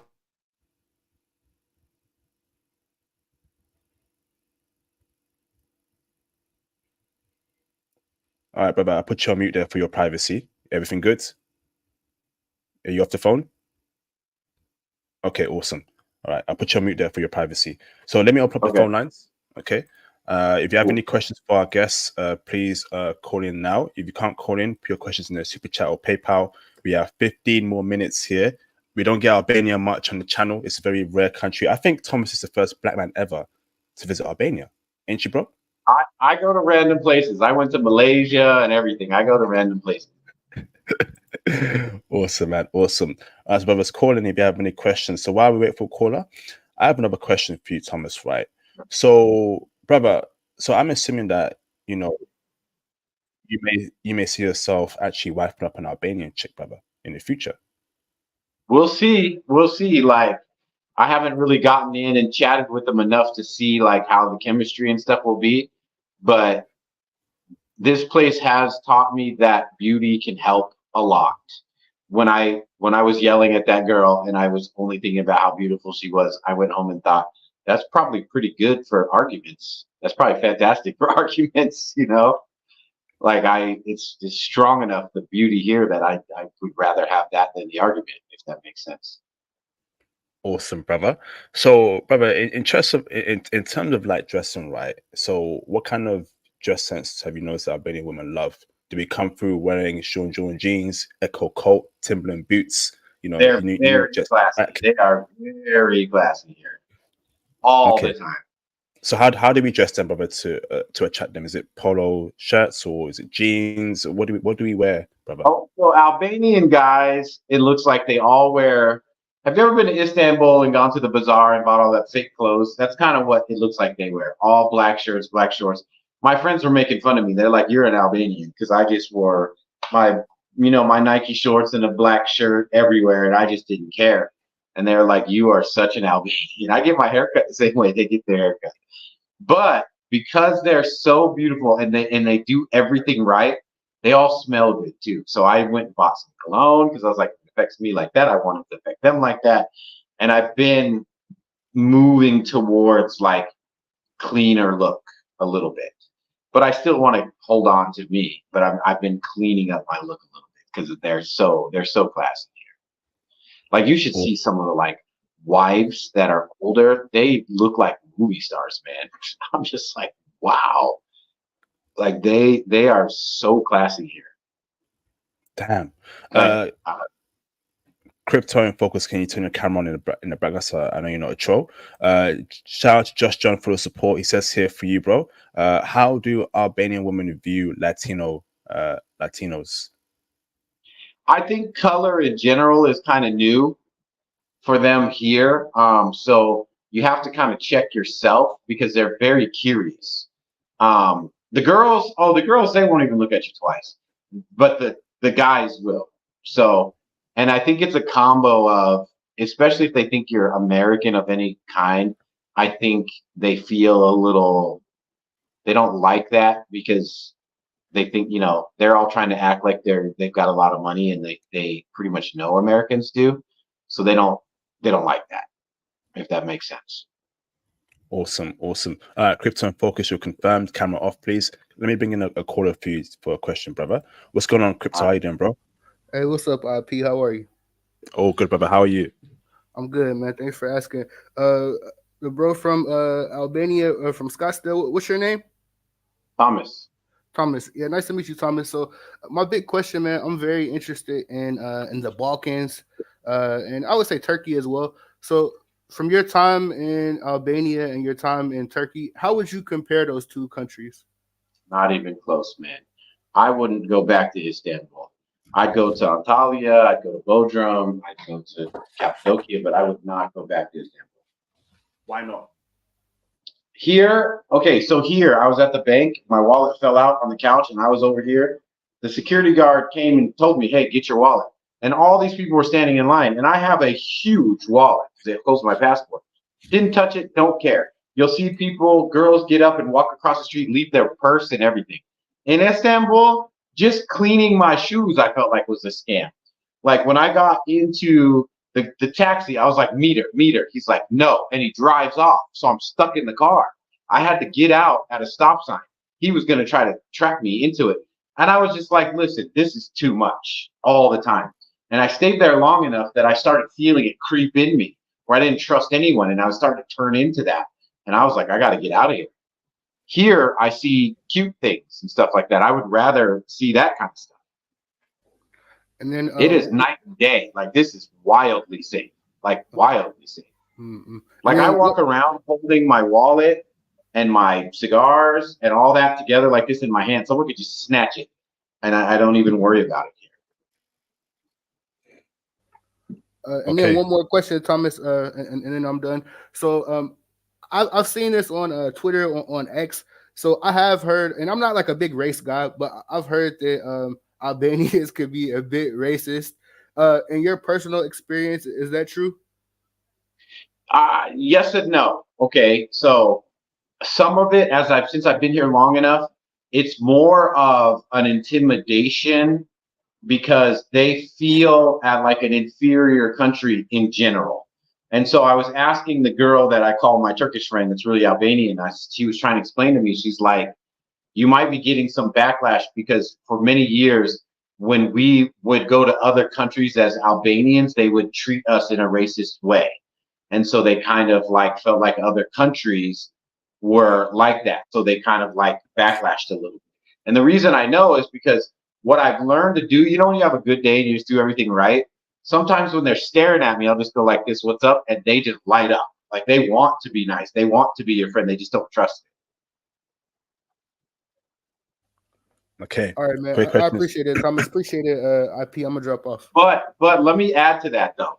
So I know in our community, they be pushing that like everything's racist too much, I think. And if you let that get in your head, because I let that get in my head a little bit here, I was misreading a lot of things, man. And I was making myself angry, and I was putting myself in situations that maybe I didn't need to be in.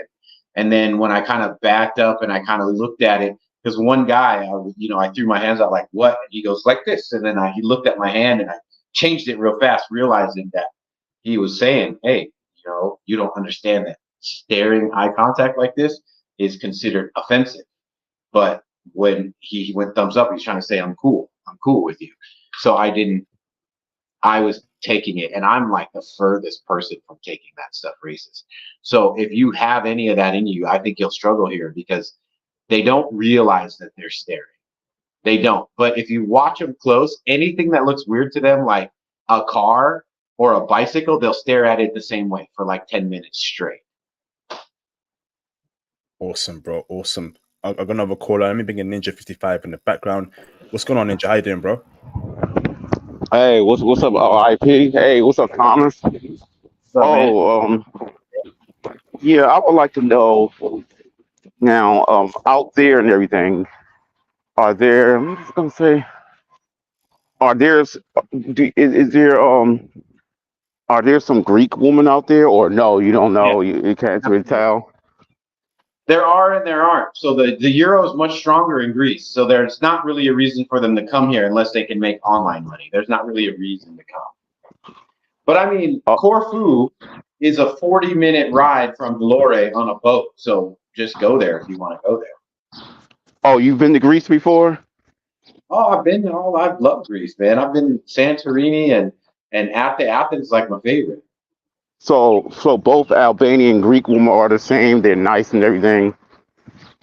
They're nice, but I don't think Greek women are near as beautiful. I don't think they come close to Albanian women. Oh wow! Because so they basically sevens and Albanians are nines and tens. No, Albanians are 15s and 20s. Whoa! Wow! This is the girl's IG that I met here. Whoa, heck. Man, she's hot. They're stupid here, like dumb gorgeous. So they're on a whole nother level here, man. And I've been to a lot of countries. Okay. Yeah, I'm trying. I'm Thank you, Ninja. We're running out of time. But my one last question, Ninja, before we got 5 minutes left. Yeah, I would like to say this though. It's just I want to go to those places, Greece, Albania, but they're making it hard for the black men in the States and even the UK to travel because it'd be like $800 or $900 Plus, you got to get a good seat, like a premium economy or first So what class does seat. that Like it's crazy. what does that have to do with color? The price of the ticket. I'm saying it's just the way they got it set up. There's some that can't afford it. It's just so high. I'm trying to Where do you live? you know what I'm saying. IP, you get what I'm saying? Well, Yeah, yeah, yeah, but yeah. where do you live?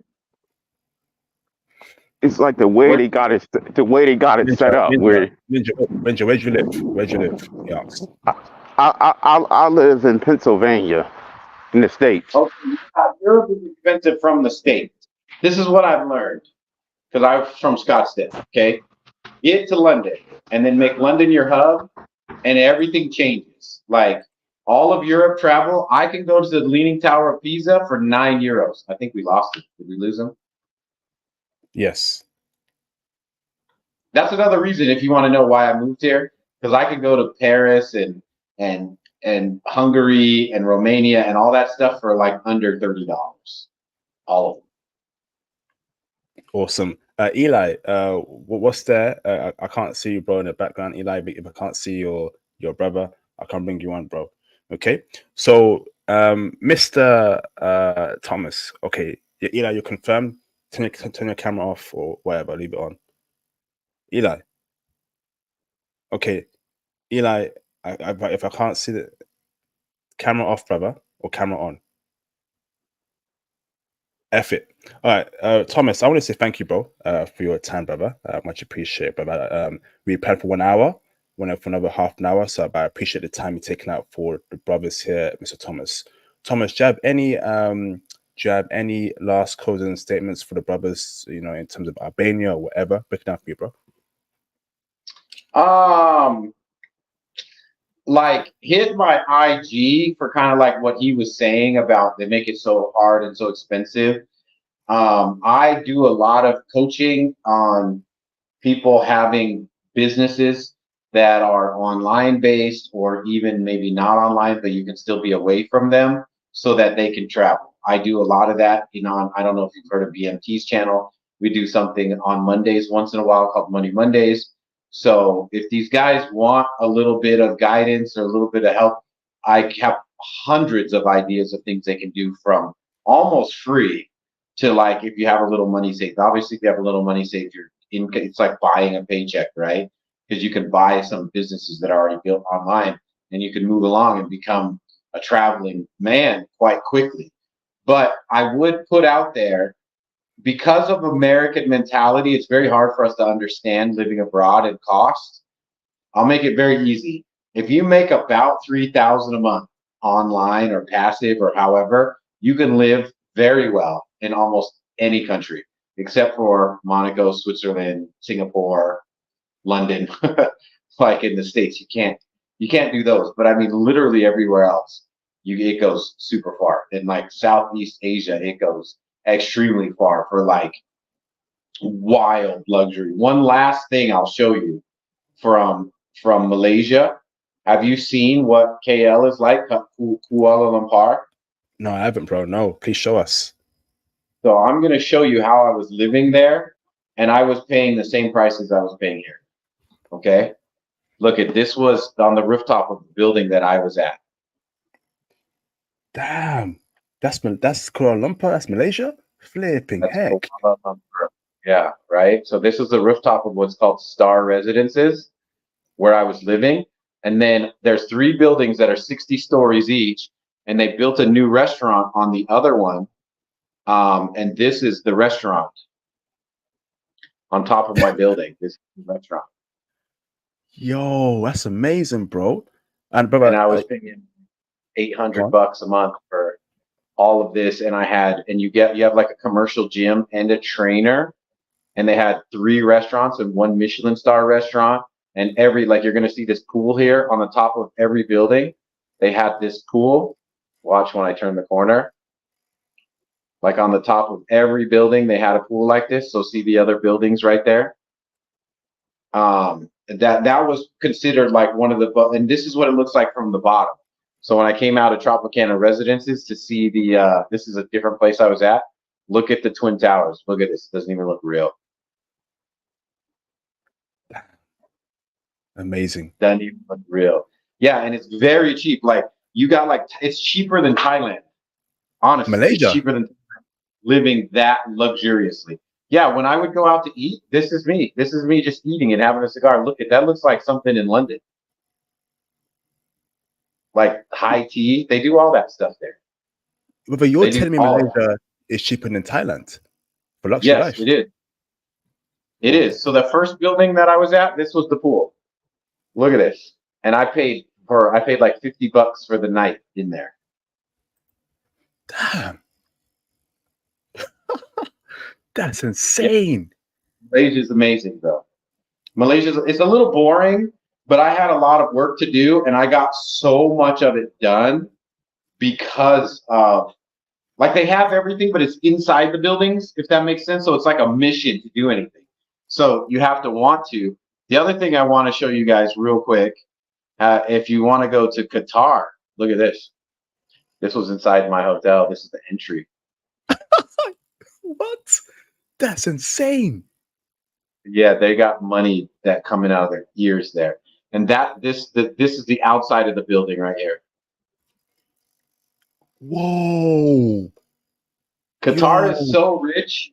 Qatar is so rich that I was walking, and you know how you see the concrete and they've got like some design grate. I walked by it and it was blowing up cold air. They air conditioned the outside. They're that rich. The outside? What? This is insane. This was the pool. This was the pool. This was a different hotel I stayed in. That's the Michelin restaurant that was in it.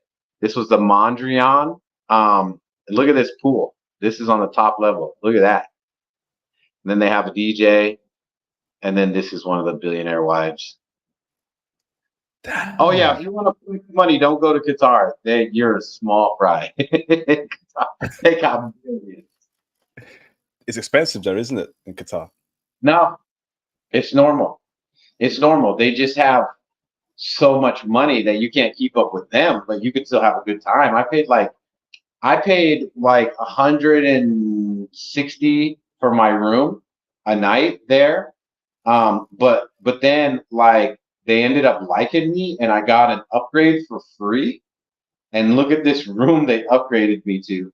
But see, when they have that kind of money, they can be like stupid generous. Does that make sense? Yep. And so let me show you. I think I'm going the wrong way here. I'll show you the room they upgraded me to. It is ridiculous, dude. Yeah, right here. Look at this. Look at this room. Boom. Yo, that's a hotel room, bro. Yeah. That's definitely 5. That's more than 5-star if it's possible. That's platinum star, bro. Bro, and the service is like I've never had service like that. Like my shower head, I was just telling them to inform them because they had this huge shower head and one of them had some calcium, was kind of spraying out. And I just told them that for them, not even for me, because I was still getting a lot of coverage. They came and fixed it in like 30 seconds. And I went to the pool and came back and they left me a note apologizing and a box of chocolates. This passport bro life is amazing, bro. Ain't it though? And if you travel, you know to get like these super long cables, right? Because sometimes they didn't build the hotel thinking about charging phones. So I had this cable plugged in over there. It was just hanging on the ground. When the maid came, she picked it up and she had rolled it. And actually, I'm gonna show you. Get your passport, brothers. Get your passport, man. That's why me and Phil teach IT. Join my Python course next month, man. We want you out there living this life too, man. Get your passport. Get into IT. Stay focused, man. This can be you, brothers. This can be you. Damn. So she took and she wrapped my cables. She wrapped it in this. See, it says Mondrian. And she said, "Hey, we wrapped her cable. I hope you accept this as a courtesy gift from us." Like that level of service. I was like, what? And then I had another issue. And I had went downstairs and they got busy. And I had called for room service and they forgot to call me back. So I went down. Sometimes when my blood sugar gets low, I can't wait. So I said, "Hey, room service never came, but I'm just going to go to the cafe." And the manager heard that. He's like, "Room service didn't call you back?" He's like, "That's so bad. That's so bad." And that's when he ended up. That's why they upgraded me. He upgraded me to that, and then he gave me their brunch that they do. And so you know how in London they give you a card and it says like 5 items for the first course, 5 items, and you pick an item from each, right? That's not what they do there. All 15 items are your brunch, like all of it, not pick one. And this is what it looked like. This was the brunch. So this is one course, okay? This is the first course, or maybe the third course, I don't know. That's one of them. And this is what he gave me complimentary for my problems with them. This is the next course. Look at how much stuff that is already, right? They're not done. That's the next course. And this is what their brunch is. That is ridiculous. That's living life, Yeah, bro. so That's what we call living life. if you ever get a chance to go to Qatar, like you'll see stuff. They had a private cigar lounge in there, so that's built for me, man. They had a private cigar lounge, limited edition cigar, billionaires, and a jazz singer in there with us. This is in the hotel, so if you're a hotel patron, you get to go in there.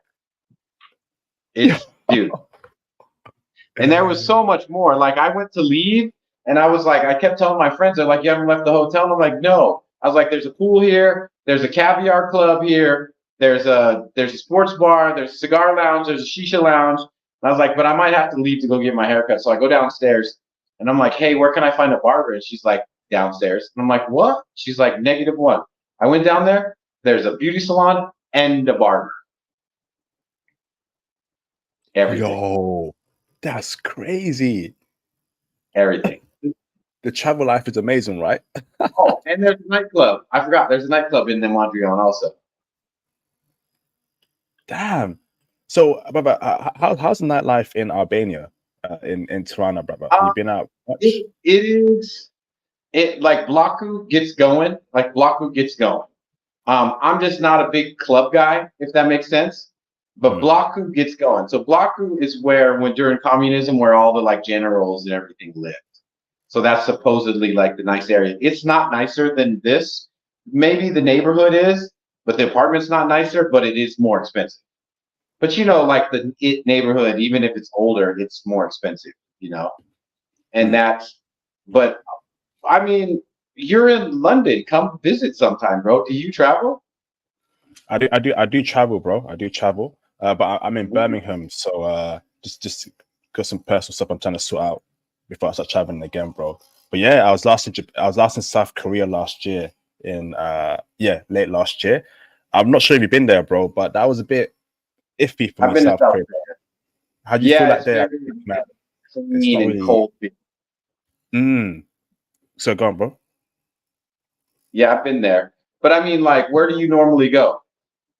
So I'd say, bro, man. So I've been to Morocco, Germany, Portugal, Ireland. I've been around Europe, bro. But I do like, you know, I thought South Korea would be the one, but I was disappointed, bro. It's a bit cold for me. I think because I'm a dark skinned brother, you know, I think if you're lighter skin or if you're white, you get treated You in better. Germany?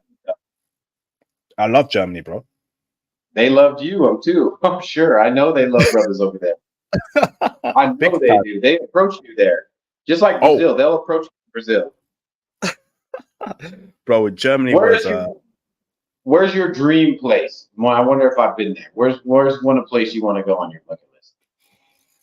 Oh, my dream place. I would say, bro, my dream place would probably be that's super hard. I'd say what's that island called? That's really no, not the Maldives.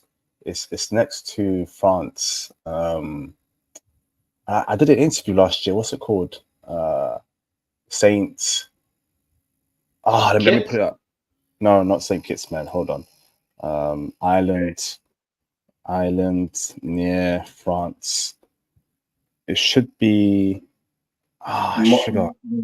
Mauritius? No, it's not Mauritius. No. Oh gosh. I think it's called. Is it? No. Sorry, Cape Verde. The women that are gorgeous. Oh, I only had a little. I just flew over it, but I've never been there. I want to go there so desperately. You're right next to Barcelona. You didn't go there? I've been Barcelona before. I've been there. You didn't like that? I mean, I loved it, bro. I loved it. But white women aren't really, my cup of tea at the moment. I'm more into like tanned, dark-skinned women, black women, Asian women. So obviously there's a lot of white women there in Barcelona. I'm not really checking for white women like that, bro, at the moment, if I'm honest. What do you mean? Like they're Latin girls? They're just, you don't like the light-skinned Latin girl? They're still European, bro. And I'm not European woman at the moment. Bro, they're like Brazilians and Venezuelans and Colombians and all that in Barcelona. But bro, they're too out there. They're too forward, freaky, and I'm not dating no 3 or 4, bro. But I got a couple of super chats. Hold on. Shout out to Eric Power for the support. Do Albanian women want to have children? Of course. Yeah, that's like a no-brainer. Like, of course. They don't go out on the weekends pretty much with singles. They go out with their family. So family means everything to them. Awesome. Thank you very much. Gone. Gavin, oh wow, brother, we're at 1 hour 40 minutes, brother. Do you want to stay on, or do you have to go, brother? It's up to you. You're all right. You're all right. I'm done for the day. So. All right, Gavin, can you turn the camera on in the background, please? I know you're not a troll. You're confirmed. Thank you, Gavin. Hold on, Gavin. Shout out to YG Society. You from Scottsdale, Arizona? I'm from Phoenix. What's up, IP? What's up, bro? We got Phoenix in the house. Yeah. What's up, Phoenix? Let's get cracking. Yeah, bro. I am. Let me see if I recognize him. I can't see. That's such a little picture. He don't know you, bro. He's just saying he's from Phoenix, Arizona. What part of Phoenix? Like Phoenix, or Tempe, or what? Well, you can answer, but go ahead. Sorry. Shout out to Dark Running for the support. IP, this was a banger. I'm sold. No, shout out to also Thomas as well, man. Thank you for the kind words, Dark Running. But shout out to Thomas for the intel. I was shocked as to Albania being this good.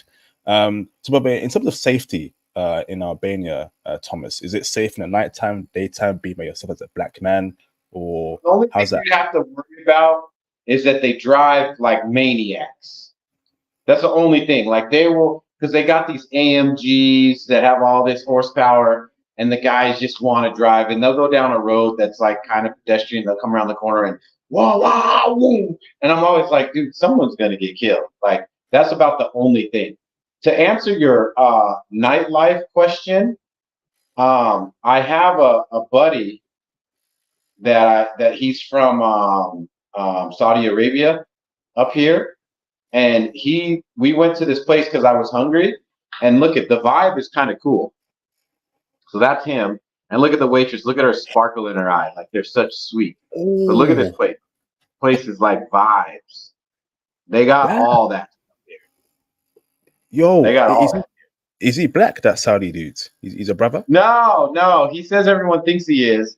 But he's Saudi, bro. He's unfortunately, he tries to maybe do more than he can. Like I found out from his dad, maybe he doesn't understand English as well as I thought he did. So I used to get frustrated with him because I thought he wasn't listening to me.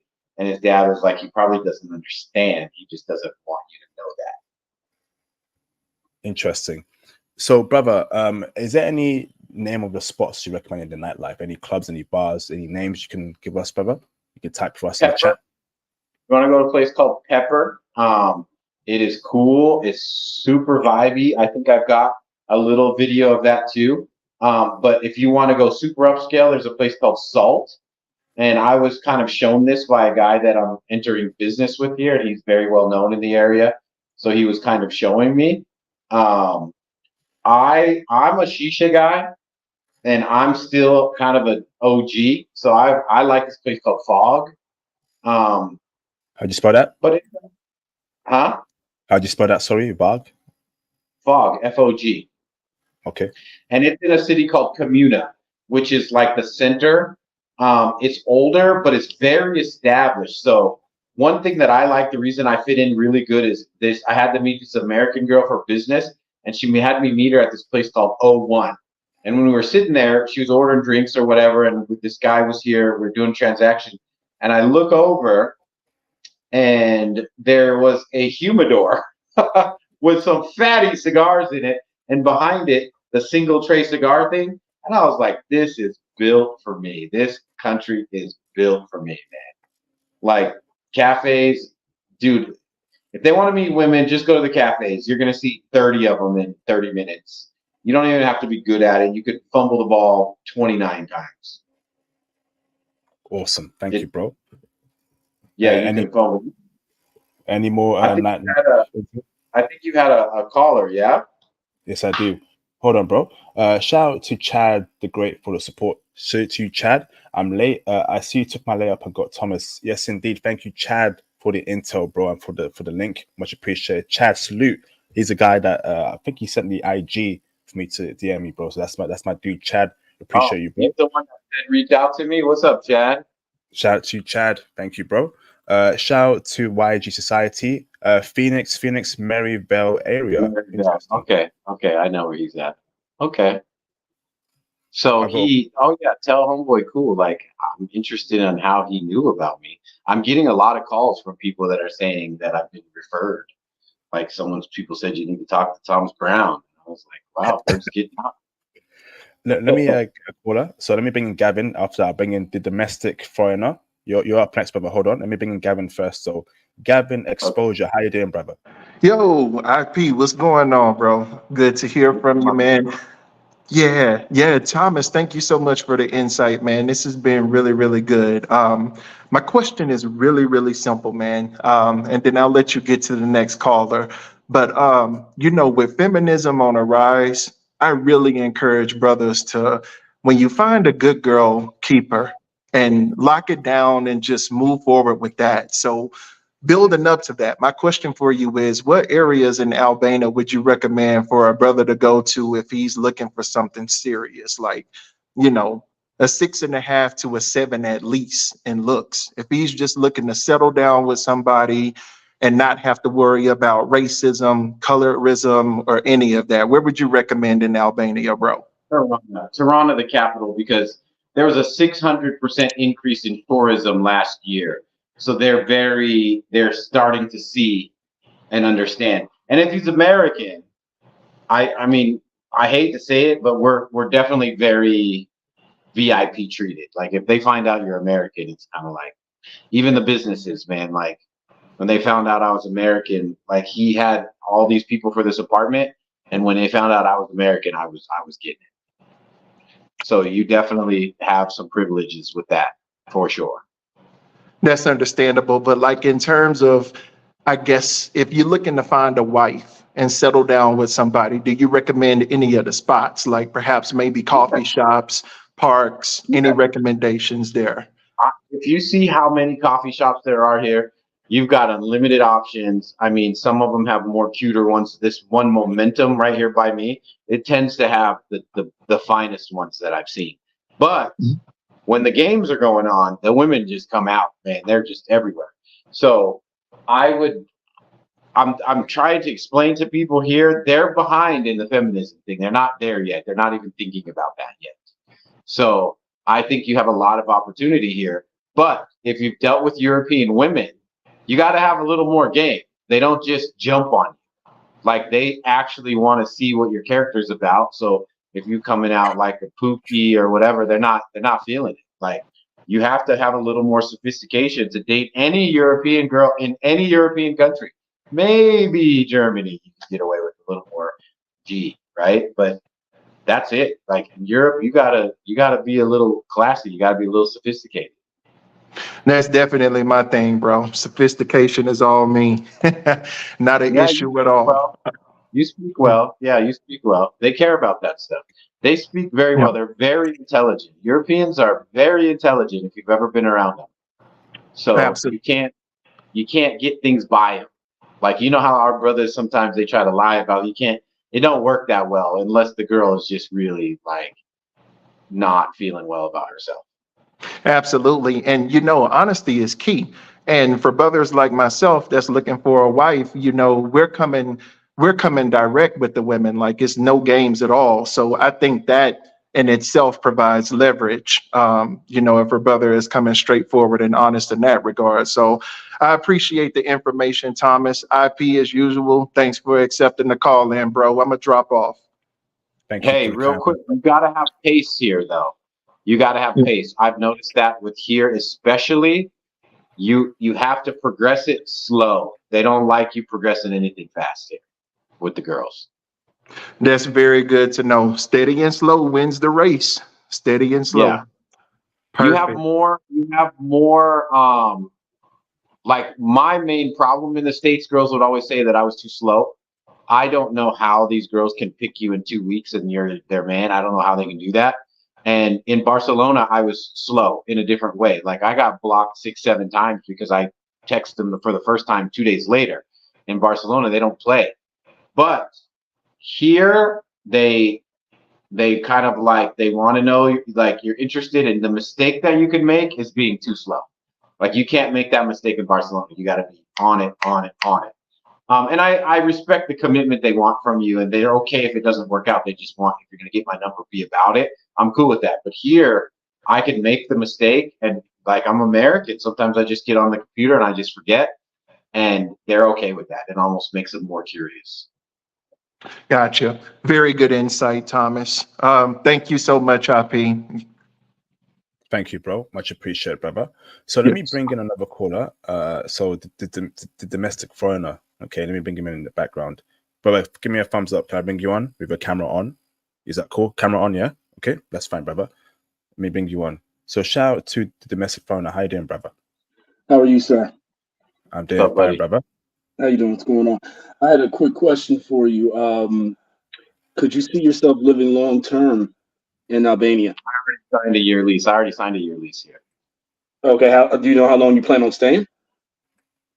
You know, because I'm a businessman and there's a lot of infrastructure that's missing here that as first world, we understand like the back of our head, I could probably be a pretty heavy millionaire here.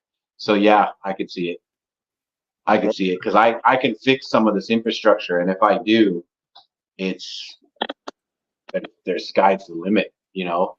You can get like where the American girl lives. She like the space where I was gonna maybe put like a professional mailbox place.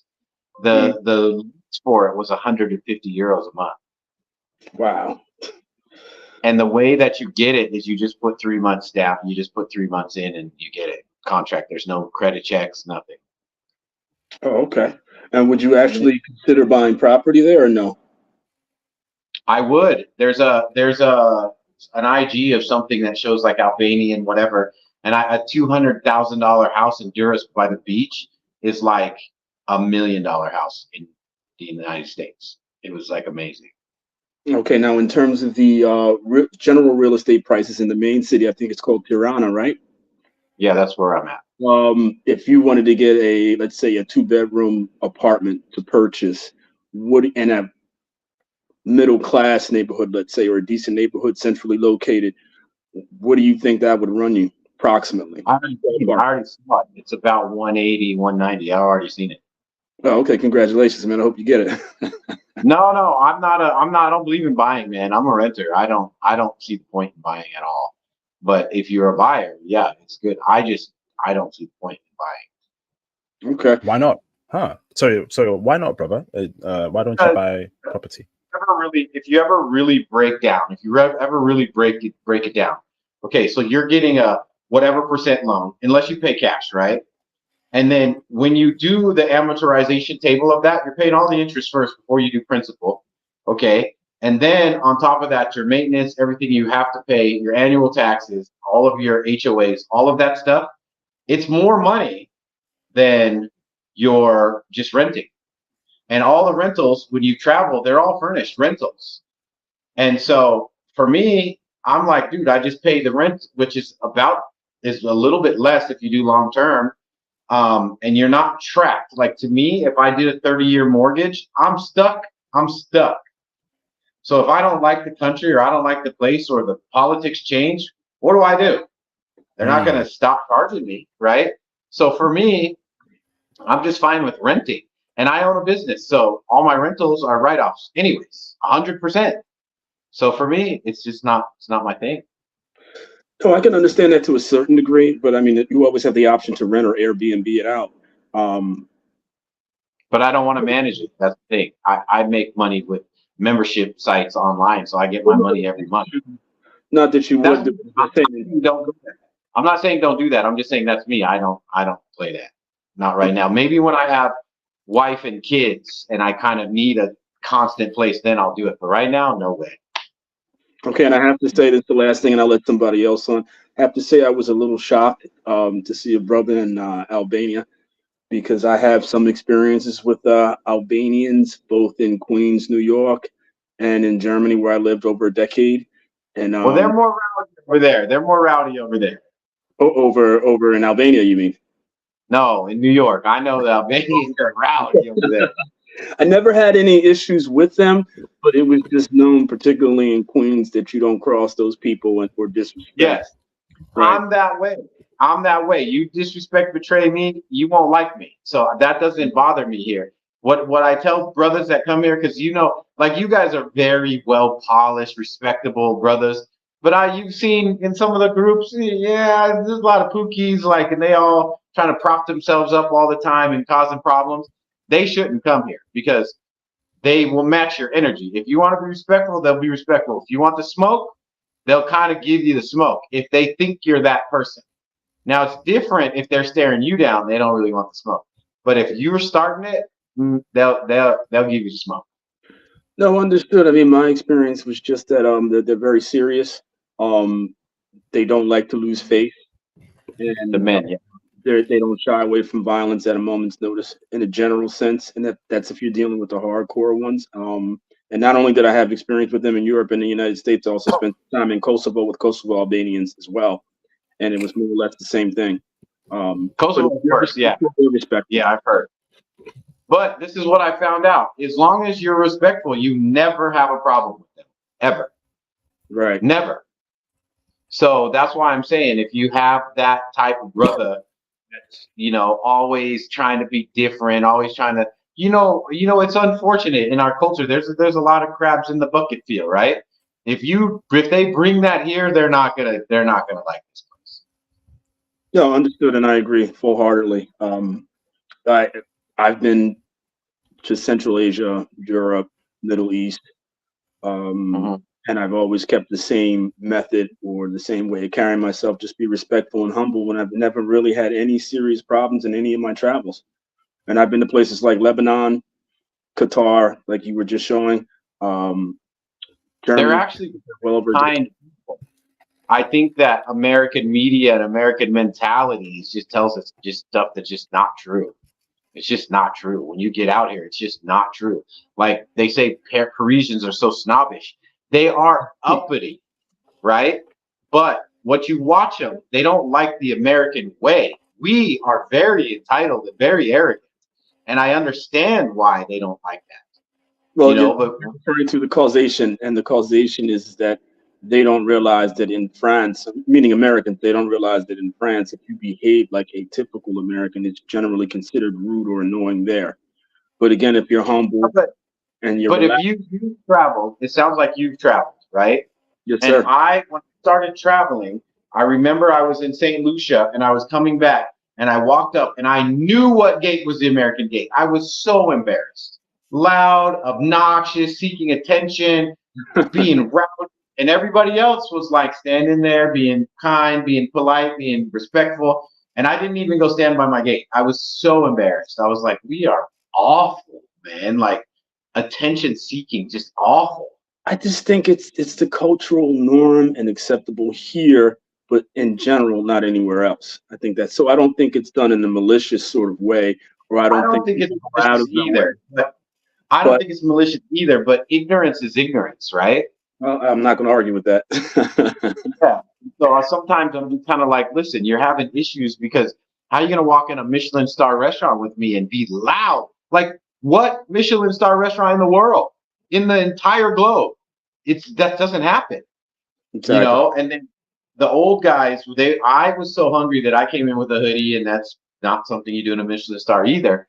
But what I did notice was because I was respectful and I was in London and I had to go to etiquette school. I used to live in Lakenheath, by the way.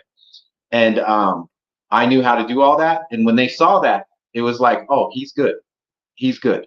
You just have to understand that level of refinement that they prefer there. Well, But they'll we're in there. make an assessment really quickly, and then they'll treat you accordingly, which was strange to me because as soon as I left the United States, I realized that race wasn't so much of a factor in terms of how people treated you, your behavior, and your character is. Yes, yes, heavy on the character. That's Right. why when I hear those black questions all the time, I'm like, it's worse in the States than anywhere I've ever been. Yeah, I mean, well, hopefully people will evolve, and as they start to travel now that you have the passport bro space or the manosphere space, that's giving good information, because back in my time we didn't have any of this. Like, I'm 53 years of age.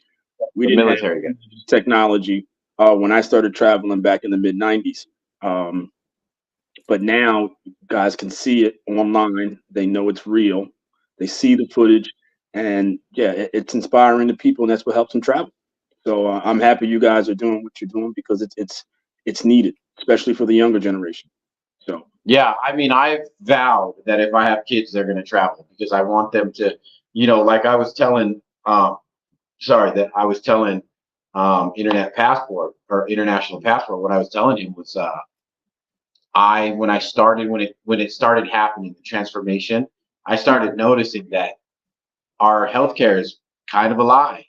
Our ranking in like how cool we are is definitely right. right. And like our women are like not even close, not even close. And let's just take one metric and just looks, a 10. Scottsdale has some really, really attractive girls, but even a 10 in Scottsdale here might be like 6, and I think that has more to do that's with crazy. I think that has more to do with the again, the cultural norms and what's acceptable and tolerated, and where focus is placed.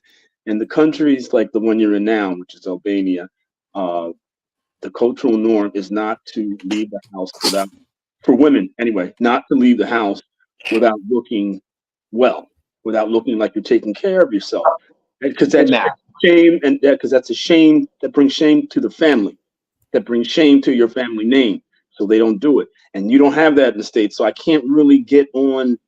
Well, hold on. Let me break it down. Hold on. Let me tell you what I meant by that. The first time I went to Medellin, like 10 years ago, okay, I didn't know about Medellin. I didn't know about working girls, none of that, okay? And I'm sitting there, and these girls were walking back and forth, and they were kind of like waving at me, and I was like, hey, and you know how Colombian girls look, they're amazing. So they were kind of like getting ready to come up to my table, and the waiter comes over and he's like, no, senor, those are prostitutes. And I was like, what? I couldn't tell. I was like, well, how do I know? So I started asking the taxi driver, and she's like, that's a working girl, that's a working girl, that's a normal girl. And I couldn't tell. And then I started to understand. And what I realized was how my neighbor dresses is how working girls around the world dress. And I was like, that is a terrible realization. It's funny you should say that. I was there for the first time last year in May for a wedding of a very close friend of mine that lives in New York. And I watched Andre on Love Crossing Borders and a few other content creators. But Andre from Love Crossing Borders, everything he said was literally true. And this is me not taking a consultation and getting there and just knowing what to do and what not to do. I think the first thing that comes to mind in terms of the women, particularly in Colombia, is that, like he always says, it's not a hookup culture. So your best bet is to have people who are already from there or have family there introduce you to people or introduce you to women. And that's the best thing. And it's the safest thing to do. And they're already co-signing from the gate as soon as they say, hi, this is so-and-so, because indirectly they're saying this guy's okay, which is why I'm introducing you to him or her.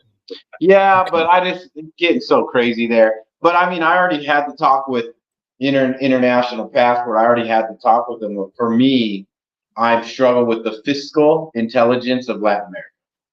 I feel like if something happened to me, our family might struggle financially. They would have lots of love and they would feel loved, but I think but a European girl, I don't think they're going to struggle as much with the European. I dated a Russian girl but financially, no. Let's say, for example, sorry, bro. Sorry. No. I'm sorry. Hold that thought there, sorry, bro. I just want to get another call in so we spread the love a bit. But domestic foreigner, can you come on the channel and share your experience about traveling, if that's okay with you, brother? I mean, that'd be great. Yeah, send me the link. And I took a consultation for IT with you once, so I'm familiar with your channel. I've been watching for over a year, maybe 2. Yeah. So anytime, just hit me in the link or message me directly. That's fine. Yeah, brother. So IG, right? So if you can message me on IG, brother, I'll put it in the private chat page, brother. If you just send me a message, hey, it's me, and let's sit out, brother. That'd be awesome, man. So No thank you, much appreciated. I'll put my IG in the private chat. Okay, thank you, bro. Good day, sir. You Take too, it easy, sir. brother. Alrighty. Okay. Let me bring in Eli in the background. Eli, camera is on. Is that okay? Give me a thumbs up. Eli, can I bring you in? Okay, let me bring in Eli in the background. What's going on, Eli? How you doing, bro? Can everybody hear me okay? Yeah, I can hear you. Okay, yeah, good. Well, thank you for the show. Thank you for the show, IP, and thank you, Thomas, for sharing this intel. Really appreciate it. So I just had a quick question. It's not going to be long. I doubt it. Medical tourism. It's like one of the main reasons I want to travel first, because as you talked about multiple times, they pretty much trying to kill us in the States, right? How would you, that thing you did with your eye, was that in Albania? That was in Turkey. Oh, okay. So you haven't done no medical tourism in Albania? No? I haven't, but I heard that they're starting to compete with Turkey. So, I mean, if you see the people here, you would believe it because they're too perfect. So Right. They're too perfect. So you would believe it. Okay, I was gonna ask you like how much would it cost, but I guess you wouldn't know because you haven't done it yet in Albania. No, I've only done it in Turkey, and I paid $6,800 for 22 full caps, 3 bridges, and 2 implants. Okay, I actually need to go to the dentist, so it's funny that you brought that up. Yeah. Last time I went to the hospital in Virginia in America, they're like, "Oh yeah, you got an upper respiratory infection, but we're not gonna give you no medicine. Okay, bye." It's like, dang, it's like it's just so weird. Yeah, I mean, I'm not surprised because I know how they work. And sometimes they say you need a root canal that you don't need. Like, I'm right. not. Yeah. And that's what I'm going through right now as well. I need to get a right, and that's what I'm going through right now. I have an unfinished root canal, and I need to get a wisdom tooth out. So, and I'm learning now, like, oh, everybody's saying even dentists don't even recommend you get a root canal. So I'm like, why did my dentist tell me that I need one? It's like some of them, it's weird. I'm just like, I need to get out of here, man. Even for like the food, the healthy food. But I'm pretty sure like in Albania, the food has been like amazing and healthy, right? Bro, I love it, man. I have a nutritionist that I pay right now so I can cut some weight. And I've been subbing some of the I don't want to. So like if he wants me to cook a chicken breast, I go to the Euro place and have him cut the chicken off of there, and it doesn't mess up my nutrition. That's how clean it is. You know that big spinning thing, and they cut it off. I'll get that and have him cook vegetables and not put the meat on. And I'll even dip the sauce, and it does not mess up my nutritional plan. That's how clean the food is. Wait, hold on. So, brother, that's like a kebab, bro. So you telling me you get like a whole meal kebabs made for you, brother, in like a pack in Albania? No. Like what they'll do is they'll cut it off. So you have this big piece of meat, 3 of them that are spinning. One's chicken, one's lamb, one's beef here, right? And they have this electric thing that cuts it all off, and they'll put it and wrap it in a pita. I just say I don't want that. So they have a tray, and they'll give me like all the meat, and then I'll tell them, like normally they put all the stuff in it, French fries and all that. I say I don't want none of that. And they put peppers and tomatoes on the side. They give me some tzatziki sauce, and they'll give me the pita on the side because I'm allowed to have 2 slices of bread, 4 slices. So my 2 slices for the evening, I'll eat half of that pita, no problems. That's how clean the food is. Dang, that's awesome, man. That is awesome. So, okay, I know it's late over there in Albania, bro, and I'm sure you're a busy man, brother. Okay, I mean we gotta be fair to Thomas here. We can't keep him here all day. So Hey, let's go. no, I'm here to help the brothers. So if they want to, I'm here to help the brothers. I'm done for the day. So I'm here to help the brothers. That's what I do on BMT. Is I want people to travel. I deeply believe that if more brothers traveled, they could get away from some of the toxic parts of our culture, some of the toxic parts of America. And I think, like, I've already got 2 or 3 of my friends that I've turned into full-fledged, full-time travelers. And you should hear, my buddy Berto calls me, and all he talks about is like, I can't believe how kind the people are. I can't believe how feminine the girls are. I can't believe, like, he's not even used to it. He doesn't even know what to do with it. And so I feel like we got a huge problem in the States, and we'll catch smoke for that, trying to say that to them. But hey, I want these guys to know. And a lot of people, I think a lot of the calls that come to me are because I don't do the traditional, like, Colombia, Brazil only, like Mexico and all that. I go where I want to go. And I think people should know some of this stuff. I'm a little bit stingy about Albania. After I got here and kind of saw all these things that nobody knows about that are like A pluses, part of me is like, I don't know if I want anyone to know. So many countries has it all for me. Wow, no, we definitely appreciate your time here, Thomas. Much appreciated, bro. All right, brothers, if you want to call in, because I doubt we'll do Albania again anytime soon. So call in if you have any questions about Albania. If you can't call in, your question in the super chat. What was that? Yep. While you're waiting for that, yeah, what's up? Hold on, Eli. Hold on. Can we let's have some order here. Shout out to Mr. Bazimian for the support. Excellent show. Appreciate you, IP and Thomas, for sharing the intel. Thank you for the kind words, bro. Much appreciated. So carry on with your point there, Thomas. Okay, I was gonna play you a 1 minute. I forgot that I met a girl at the hotel, and she's like a woman empowerment girl. So I was kind of like, oh, here we go, right? And she's Albanian. And I want you guys to hear this, if you can hear it, and you'll see how different they see the world, okay? In a healthy way. I was waiting for it to get real feminist, but it didn't go where I thought. And I asked her, and I recorded it. I said, tell me what an international girl would have to do or be for a man and to keep a man. And if you can hear this, this is amazing. And this, like, don't judge her too hard. She had no makeup on or anything because we were just at the hotel. What is going on with my audio? Hold on. I think it's picking up my Bluetooth. Okay, see if you could tell me if you can hear this. How you feel? Can you hear that? A woman should be for these men that have left America to find more traditional, good European international woman. How do you feel is a good woman? Well, I think the peace the woman needs. I think a man needs peace in his life. So, like, he's strong. He has a lot of things to think about. He can't think about his drama, about his craziness. So you just have to give him peace, okay? But when you guys found a woman that gives you peace, that's okay. You don't know how perfect what you said is. Try it with all guys. Yo, I got you, fellas. That was her words out of her mouth. I know the construction guy was going crazy in the back, but could you hear that? No, not that clearly. What she say?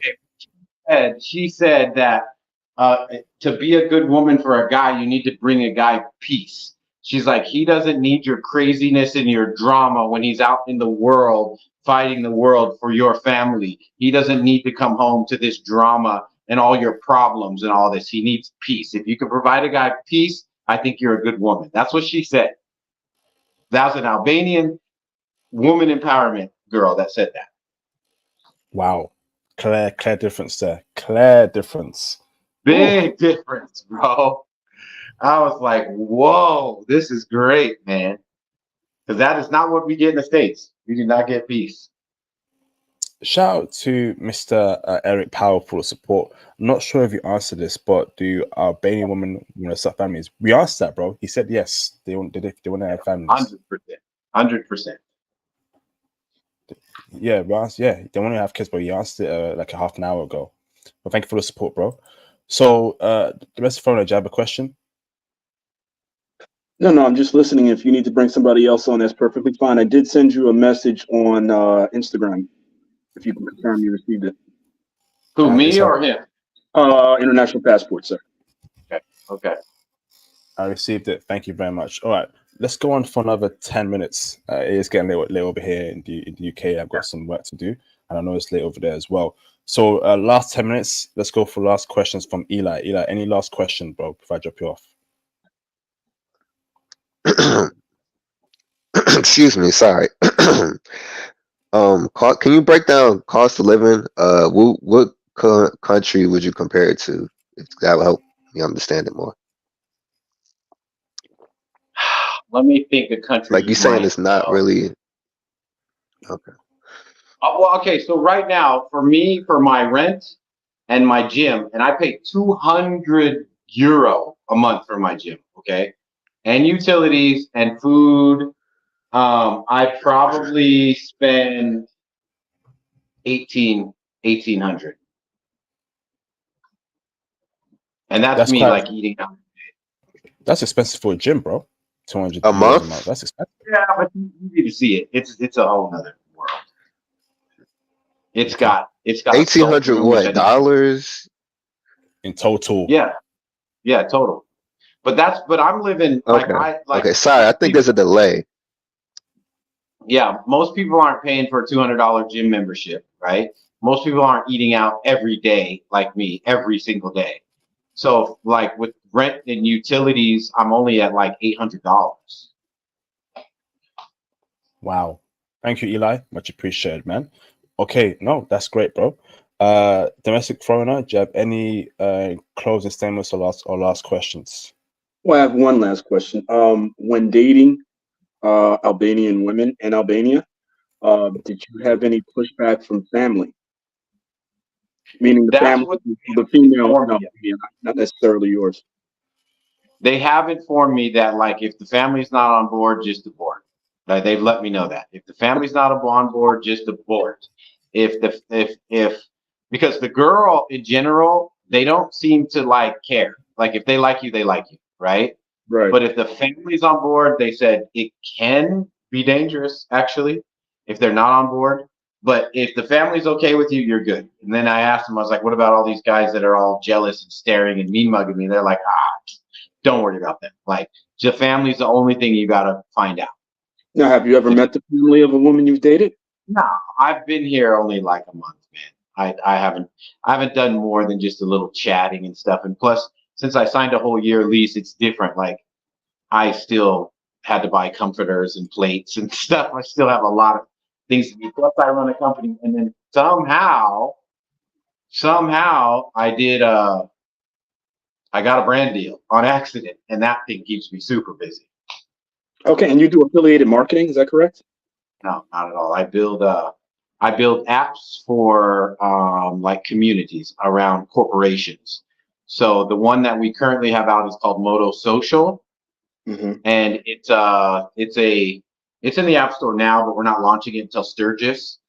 But it's a social network for motorbike riders. And if you own a Harley or anything like that, they don't like social media. They want their own thing. And I partnered up with a company called Harkati. It's like $1 million brand, and it stands for like Harley Ducati. So it's like a Harley, but it's got Ducati performance parts on it. It's a beautiful, beautiful, beautiful bike, but they're like $100,000. So it's a very special market, I guess you would say. But I got a brand deal with him because I was in Verona checking out the Motorbike Expo, and he fired a guy, and he realized that I was the guy, and he like asked me to do it. I liked him and I liked the bikes, and I just ended up doing it, and then realizing that it was quite an endeavor, man.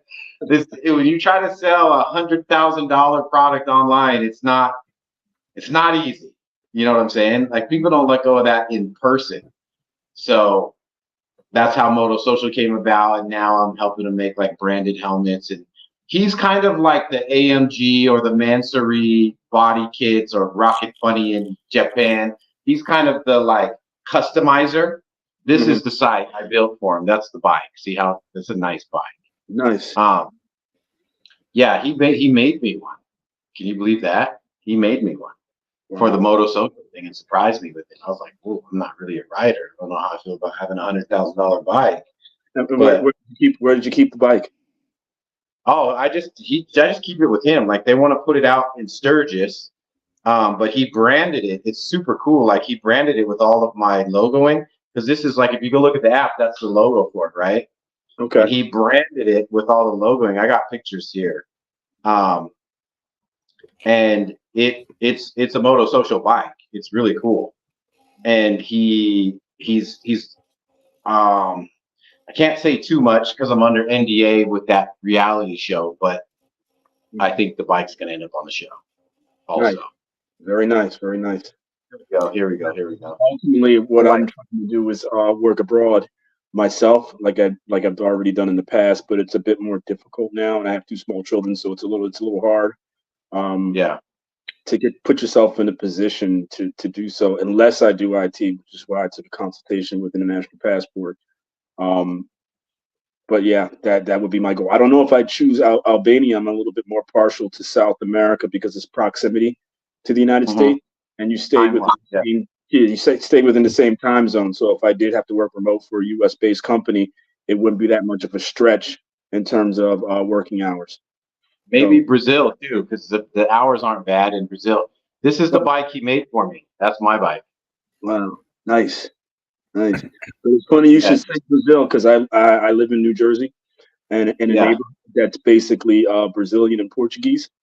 I hear. So you know how wonderful they are. They are wonderful people, aren't they? Yes, that's been my experience thus far. Very family oriented, very respectful. What about happy? How are they so happy all the time? With less money. I mean, that's what kind of I'm not going to say it. How could I put it? They are so happy with nothing, and they are happy people. I see a lot of people here who have very difficult, hard, and dangerous and dirty jobs, and I don't think they make too much money. But nevertheless, the wives take care of them like they're kings, and they take care of their wives like they're queens, without having to say it or without it being a discussion. You know, they just take care of each other like we should here in this country, and it always amazed me. My first year here, I was just astonished. Guys were coming home, and some of these guys were day laborers standing in front of a hardware place. Like, I don't want to mention the name of the company, but you know what I mean.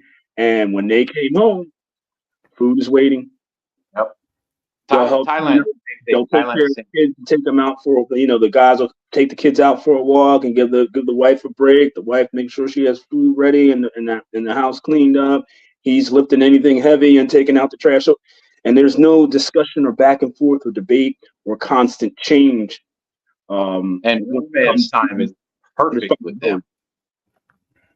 Yeah. Like if it doesn't work out here, I'm sure that I'm going back to Brazil. I'm sure. Like I've never fallen in love with the culture and the people like I did there. Man, talking about it right now, my heart is burning with joy. Like they're great people, man. They are great people. I know the feeling because, like I said, I spent most of my time in Germany, and I regret leaving there. But what I did not regret was going to the other places I traveled to and worked in and lived in for extended periods of time. I have to say, I did like Colombia very much, very, very much. Gorgeous. I just wish that stuff wasn't going on over there. Well, it depends on what you're doing and where you are too. Now, like, if you're going to go to a tourist area and live where there's a lot of other Americans, it's going to be a little bit problematic. But it's too easy for an accident. I don't want to even think about that. After dealing with Turkey, if you know anyone that knows me and has heard the Turkey story, I don't want nothing to do with it. Like we ended up mixed up with mobsters that we didn't know were mobsters, and working girl we didn't know was a working girl. And wait a minute, refresh my memory. Is that one of those deals? Because I've been to Istanbul So, and which is where you probably were. And one of those clubs where you go inside, they don't tell you what anything costs, and at the end they won $5,000 or something crazy. No, we went to a place called Lulu Lounge, which is a shisha place, and it's where all the pretty people are, like the cool guys and everything. And I didn't think anything of it. There was a table of ladies next to us, and they were like one Russian girl, two Kazakhstan girls, and one Azerbaijan, all people. And they were friendly, and my buddy's from New York, and he was like a New York guy, right? And so we leave because my coder called and we're having some problems with the site. I was like, we gotta go. So he comes and he gets their WhatsApp and he's texting them. And then later he's like, hey, can those girls come over? And I was like, which girls? I was like, the ones we met. And I'm like, oh, they seem cool. Well, she comes over and it's just one girl. We're both big guys. We both played football together. She's pretty brave, right? And so she's just sitting on the couch. Next thing I know, they're cuddling together, and I'm on the computer like side-eyeing and low-key jealous, like I gotta work while you got this beautiful Russian girl right now. And then she sits up about after half hour of cuddling and is like, you owe me money. And I was just like, uh-oh, what's this? What's going on over here? You know? And him being a New Yorker, you know what came out of his mouth? Profanity. Foul, Phil, Flarn, Phil, foul, Phil, Flarn, right? And I was like, oh, and I know Russian girls too. Like they are some cold, ice cold. They're not scared of anything. And then, but she played him. She's like, okay, no problem. A Russian girl like that saying no problem is the same as a girl in America saying fine. It doesn't mean fine, right? Exactly. Mm-hmm. She goes back, she's cuddling with him, and I guess he goes to the bathroom and she decides to leave right then. So he's coming out, and I was on the fourth floor, the top floor, and I didn't check my Airbnb because I don't know why, but it didn't have an elevator. So we had to walk around all these steps to the top. And since it was marble steps, the steps came right to my door, and I had a slide open door. So it's just steps, there's no patio. Right. And she comes out of the bathroom and he pulls on her strap a little bit, like her purse strap. He's like, where are you going? And it made her purse open and she had pickpocketed him. Oh. And he saw his wallet. And how do you think a dude from the BX responded to that? Right? With profanity and violence. Double foul, double fill, you know? And so he's like, give me my wallet, bleepity bleep. And she looked at him like this and she goes, no. And I looked over the top of my computer like, oh. Heavens. What is going to happen? There's going to be fireworks. And so he grabs her purse to pull her in. She grabs the thing that she doesn't want to leave.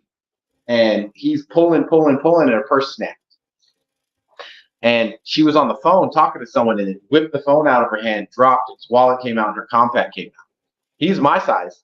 We both played defensive end. Well, he was a linebacker. So he dives for his wallet. She dives for his phone. His shoulder hits her chest. And I saw her legs fold and she went out the door and I freaked because I'm like, I know there's not a patio there. And I watched her fly down a flight of stairs and land on the back of her head, bam, like that. And I was like, oh my God, right? And she like was shocked for a second. And then have you guys seen Minority Report? No. Yeah. What about it? So you remember when those like future tellers were telling Tom Cruise to run and they're like, run, and it sounded like these crazy 19 people came out of them. When she screamed, she sounded like that. She was so scared. She realized, I think she thought she could die. I think she could. And he was still so mad that he grabbed her compact and threw it at her. And I ran up and pushed him and slammed the door. And I'm like, dude, we're not in America. We're not in America. Like, this isn't like, you could talk all the crap you want in America, but here it's not the same. And so he was like, I don't care. I'm from the BX. You don't know where I'm from. I'm like, bro, that doesn't work in Turkey. Like, cut it out, right? And then I'm sitting there and I'm realizing, I'm like, this isn't good. This is not good. This is really bad. Like, this is really bad. And then all of a sudden his phone dings and it's her handler. And I was like, oh no. And that guy just says, what happened? Right? And he goes, oh, I don't know. She's like, she tried to steal my wallet. And he goes, did you hurt my girl? And he's like, I don't know. She fell down the stairs. And he goes, I promise you this. If you hurt my girl, we have a problem. And I was like, dude, you shouldn't take this guy unseriously. You should take this very serious. Then the guy calls him. And have you ever heard someone that you know has bodies like you know it? Have you ever heard someone like that? Like Yeah. they're like ice cold super gangsters, right? And very calmly, he's like, "Where are you?" And my buddy lies. He's like, "I'm at the police station." He's like, "You are not at the police station because I am police." And he hung up. And I looked at my buddy and I'm like, "Get out. Get out now." So he leaves, and then I'm thinking, "Oh, it happened at my house." So I'm gathering all my stuff, running downstairs. I left my Airbnb, and I'd only been there a week, and I paid for the whole month. I went across the street, paid $600 a night for that hotel, and dipped at 3 in the morning. I wanted nothing to do with it, bro. And yeah, absolutely. Because they don't play around in Turkey. Yeah, so I just, not for me, man, because that was so I called the Airbnb host in the morning because everyone called him saying some girl was screaming, and I'm like, great, this is not good. And he's like, "How are you?" And I'm like, "I'm not good." And he's like, "What happened?" I told him, and he's like, "Well, where did you meet the girl?" And I said, "Lulu Lounge." He's like, "That's a working girl lounge." And I'm like, "What do you mean? What do you mean a working girl lounge? Like, how would we know this, right?" And I go, "But wait a second. Wouldn't she have made this deal with him before they went to the house?" And he goes, "No, this is Muslim country. They cannot do that in public. She will come to the house and set you up." He said that. Wow. And I'm like, isn't that something you should kind of tell tourists, you know? Well, I'll say this on that subject matter. Most of the time when I was traveling, I was on my own. There was no backup. There was nobody to help anywhere nearby. So I had to do extensive research prior to traveling to include what restaurants in certain areas to go to and what to stay away from. So that always kind of helped me in my travels. Because there are equivalents to like Yelp or spaces online where you could ask and talk to people. Plus, I know a lot of people from a lot of different places. I mean, for Turkey, it would have been easy for me because I knew a lot of Turkish people in Germany because that's the highest minority there. Here's the tell for all of the brothers. This is what I learned with that. I went back to show people the lounge because it was super amazing and it looked over the Bosphorus, right? Mm-hmm. And so I was clicking on the pictures to show them. You know, if you go on maps and you click on the place, or I did the check-in, right? Yeah. So I went back to the check-in on social media and it pulled up the IG, and I was going to show them all the pictures of the lounge. There was no pictures of the lounge. It was like perfect tens with WhatsApp numbers under it. And I was like, oh my goodness, it's so obvious, right? That's where they went to catch some prey. As far as your go, you know, your friend from the Bronx, I would see a lot of that too, either Bronx or Brooklyn or Harlem throughout my travels. And I would hear guys every once in a while saying things like that. And I would very respectfully and kindly remind them, you're on the visiting team. Yeah, we're in their country. Yeah. You're in their country where they're connected, not you. And no matter how bad you think you are, or no matter who you're with, you're going to be outnumbered. You're going to get out policed. And it's going to be a problem. You have to see the problems before they start. You kind of have to anticipate what you see. But again, I typically stay outside of tourist areas. I don't like tourist areas. I don't like the people standing around taking pictures. I want to go and be narcissistic, like think of only yourself, obviously, you know. Yeah. So I have a question here. It keeps me out of trouble when I go. Like I tend to do the research. I've got a question, bro. So for you, Thomas, right? So in Albania, right? If you're walking around with a woman, right? Do you get a lot of hate stares? And is there a point where you thought your life may have been in danger because you were with an Albanian chick? Is that quite common? I don't know, because there was one girl that was talking to me in the elevator, and she was kind of like very friendly. And when girls are interested, like if you can speak well, they kind of like huddle around you, you know, and their body language is like very into you. And so I was talking to her and I was looking over her shoulder, and this guy was just staring at us the whole time. And I said, I don't think that guy likes you talking. And she looked at him and she's like, oh, I'm sorry, I have to go. She didn't go towards him. She just left. So I don't know what that's about. But that brother that I saw from London that had the perfect 10 girlfriend, he was holding her hand. He didn't seem to care. So I don't think so. I think like they told me, because I asked about that, and they said if it's a random guy, he's just jealous or intimidated or whatever. It doesn't matter. And like I told you, I found out they're not really about the smoke as much as they front. But they said if it's family, that's different. If Awesome. it's family or friends of family or someone from their neighborhood that knows their family, because it's not just like that with Albanians. You'll see the same thing with Turkish people. You'll see the same things with Iranians and so on. Italians as well. You know, they're worried about who sees them and what gets reported back to the family and friends. Italians have a phrase that says "Los otros nosotros," which means only us for us. So that's something you guys definitely know about Italians. Not saying that they're prejudiced; they're just very nationalistic, I guess you would say. Right. I talked to a girl that was very prominent in her world, and I could tell she was dancing around the subject. And my buddy from Phoenix, he's an Italian New Yorker too, and he said there's no way that she's a New Yorker an Italian New Yorker, and there's not mafia involved. So there's no way. And so he told me, ask her that phrase.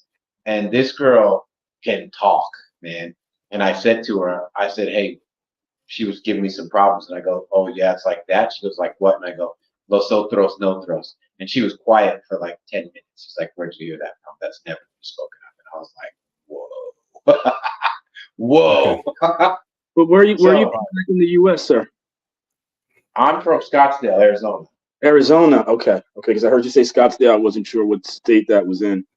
Yeah. Sorry, brother. Sorry. But wrap up.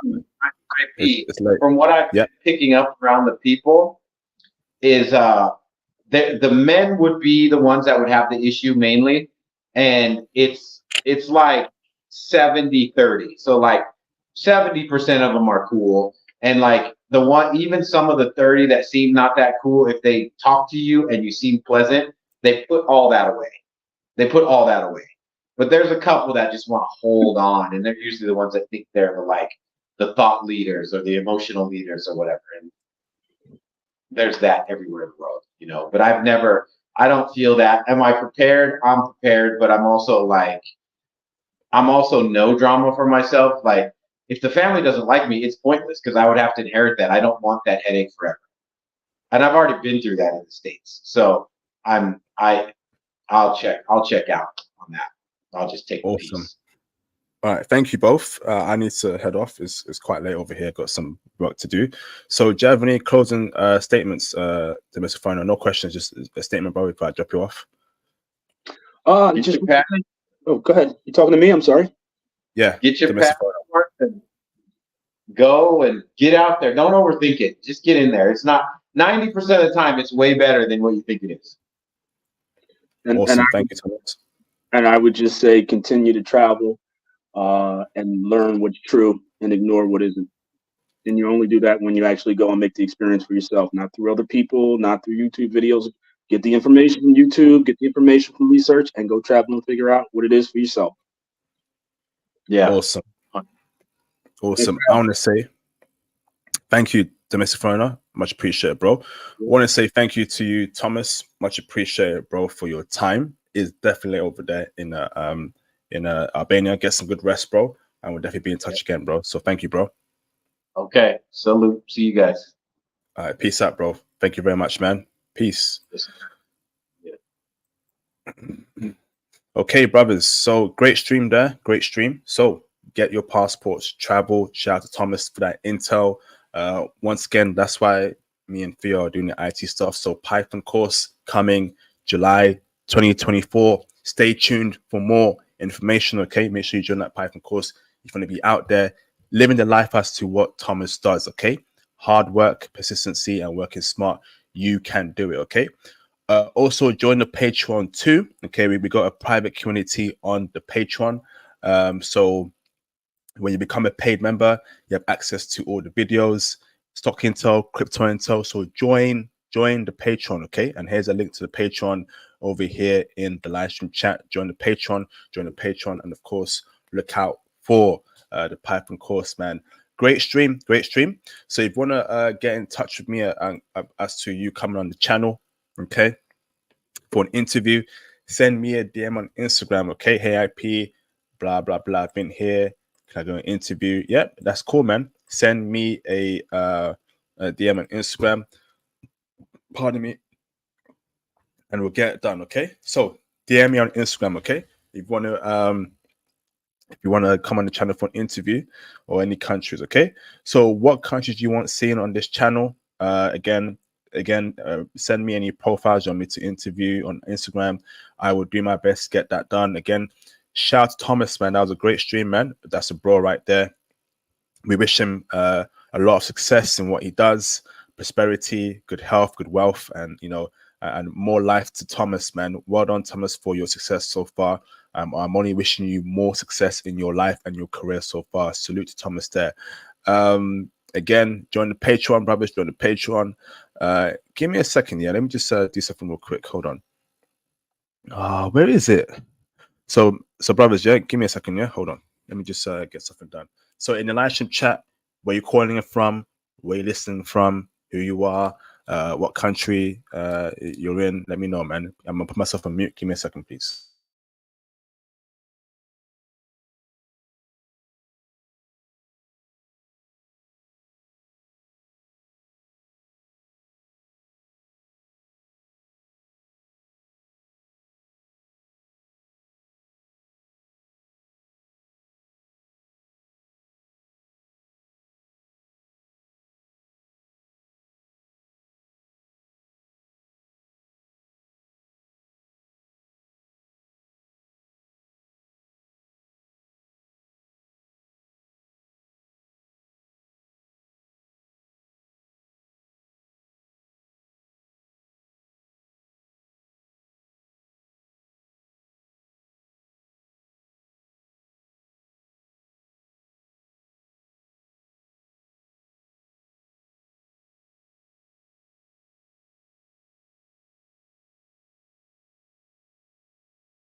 All right, awesome. Who's here? Who's here? Who is here? We're gonna wrap up in 5 minutes. Get some rest. I'm prepared for tomorrow. But who's here, man? Who's here? Okay. Who is here?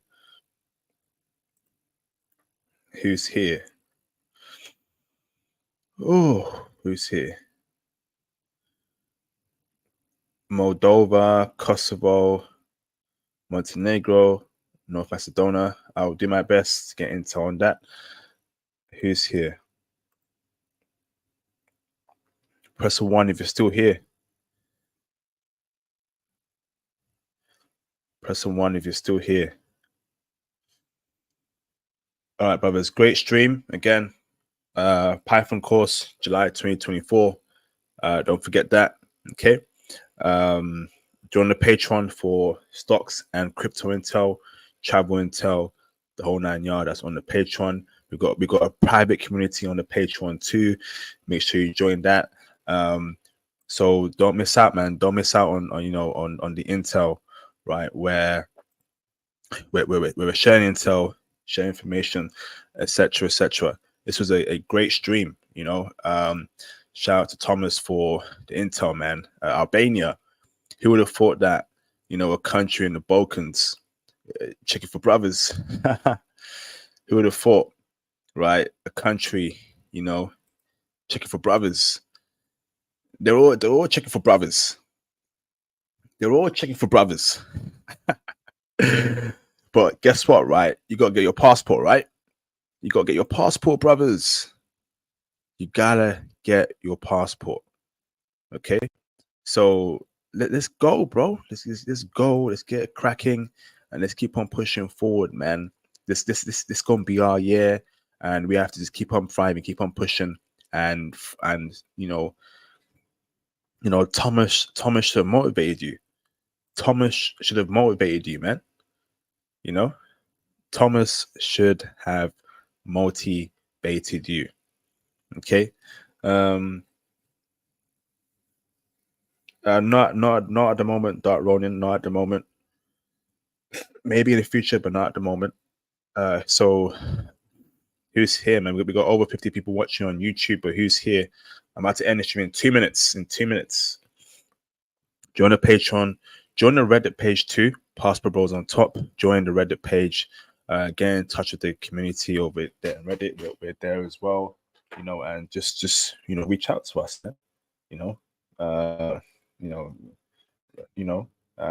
It's we're a community.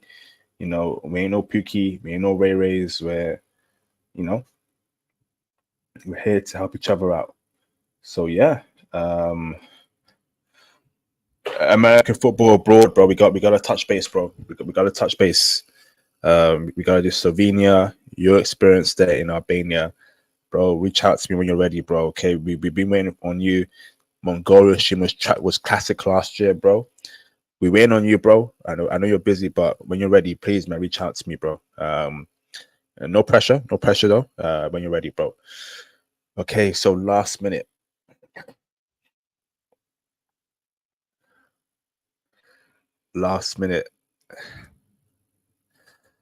It's hot over here, man. Oh my goodness, it's hot. It's too hot. Bring back winter.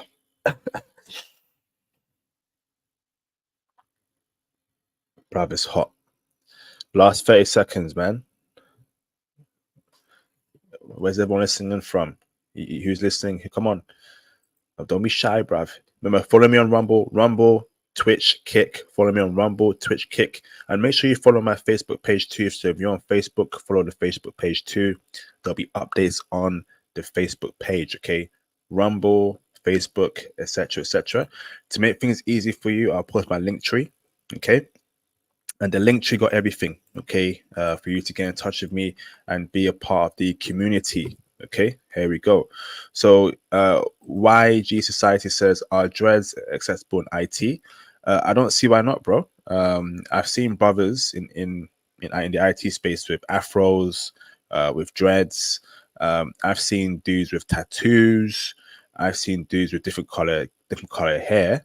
Okay, women too. I think it's changed. I mean, maybe back in the day, 20 years ago, maybe it was 50-50, but nowadays, as long as you get the job done, bro, and you dress well, I don't think it should be a problem, bro. But I know some companies are a bit iffy, but that's not fair. So if a white dude, right, can come to the office, right, with a mohawk, then surely your brother can come to the office with dreads, So it should be good, brother, overall. Have a great week ahead, brothers, and I'll see you brothers on the next video. Peace.